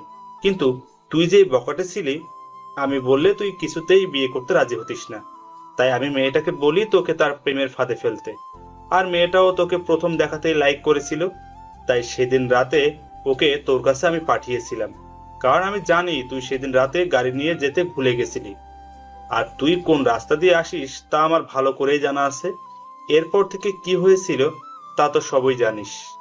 আর হ্যাঁ, ওর ভাই সত্যি অসুস্থ ছিল। পরে আমি তাকে আমাদের ফ্যামিলি ডাক্তারের ক্লিনিকে ভর্তি করি। আর তোর ডাক্তার আঙ্কেল সবকিছু জানতো আগে থেকে। এখন বুঝলি তুই তোর ইচ্ছায় না, তুই আমার ইচ্ছায় বিয়ে করেছিস। আমি থ মেরে দাঁড়িয়ে রইলাম। কি বলবো বুঝতে পারছিলাম না। মেয়েটির দিকে তাকিয়ে দেখি মেয়েটা কাঁদছে। আব্বু, তোমরা সবাই মিলে আমার সাথে এত বড় একটা গেম খেললে? খেললাম তো কি হয়েছে? তুই মেয়েটাকে ভালোবাসিস, আর এখন ও তোর বউ। ওর দিকে সবসময় খেয়াল রাখবি, ওর যাতে একটু কষ্ট না হয়। আমার আর কিছু বলার নেই। তোর কিছু বলতে হবে না, যা বৌমাকে নিয়ে ভিতরে যা। আচ্ছা। এর মধ্যে মেয়েটা কাঁদতে কাঁদতে আব্বুকে জড়িয়ে ধরলো। আরে আরে, এ কি করছো?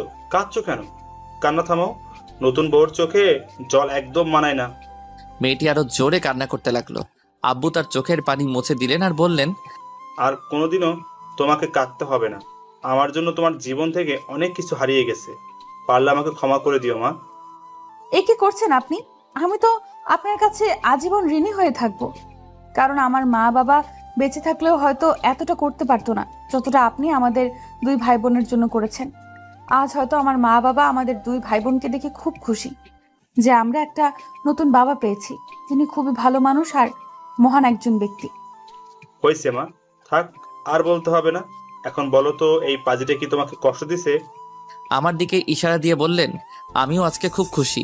কেন জানি না মনের মধ্যে খুশির ঝড় বয়ে গেল। বাবা, আপনার ছেলে আমাকে অনেক জ্বালাইছে। কি সত্যি? আচ্ছা দাঁড়াও, এ হতো ছাড়া, এদিকে আই। আমার দিকে তাকিয়ে ডাক দিলেন। আমি সামনে গেলাম। মনের মধ্যে খুশিতে ডিস্কো ড্যান্স দিতেছি। জি আব্বু, বলো। এক্ষুনি বৌমার কাছে ক্ষমা চা বলছি। কি করলাম আবার? ক্ষমা চাইবো কেন? তুই বৌমাকে কষ্ট দিয়েছিস, তার জন্য ক্ষমা চা। অবশেষে বাধ্য হয়ে তার কাছে সরি বলতে হলো। দেখতে দেখতে রাত হয়ে গেল। আব্বু আমাদের দুজনের জন্য একটা রুম আলাদাভাবে সাজালো, আর তনয়কে নিয়ে উনি ওনার সাথে নিচের রুমে গেলেন। অবশেষে বাসর ঘরে ঢুকে পড়লাম। বাসর ঘরে ঢুকেই আমার চোখ কপালে উঠে গেল। মেয়েটা এখন আবার কালো বোরকা পরিধান করে খাটের উপর বসে আছে। কি ব্যাপার, হঠাৎ বোরকা পড়লা যে? নামাজ পড়তে হবে তাই। যাও গিয়ে রেডি হয়ে আসো, দুজনে একসাথে নামাজ পড়বো। আমি আর কোনো আপত্তি না করে অজু সেরে আসলাম। তারপর দুজনে নামাজ পড়লাম। নামাজ শেষে দুজনেই বিছানায় বসে আছি। কি হলো, কথা বলছো না কেন? কি আর বলবো, তোমার মতো একটা হ্যাবলা মার্কা ছেলেকে বিয়ে করে আমার কপাল পুড়লো। আমি তো অবাক। মানে কি? মানে তুমি আমাকে একটুও ভালোবাসো না, আদরও করো না, তাই। ও তাই বুঝি। তা আমার বোরকাওয়ালিকে একটু দেখি, তারপর আদর করব। দেখে নাও। আমি আস্তে করে হাত বাড়িয়ে তার মুখের কাপড় তুলে দিলাম। মনে হলো স্বর্গের কোনো পরী আমার সামনে বসে আছে। নিজেকে সামলাতে পারছি না। ওর গালে হাত দিতেই বলে উঠল, এই কি করছো? একদম দুষ্টুমি করবে না। দুষ্টুমি না, একটু ভালোবাসবো। তারপর আমি ওর বুকের উপর শুয়ে পড়লাম। Light off. পরে তাদের ভিতরে যেটা হয়েছে সেটা জানতে চাইলে বিয়া কইরা ফেলান।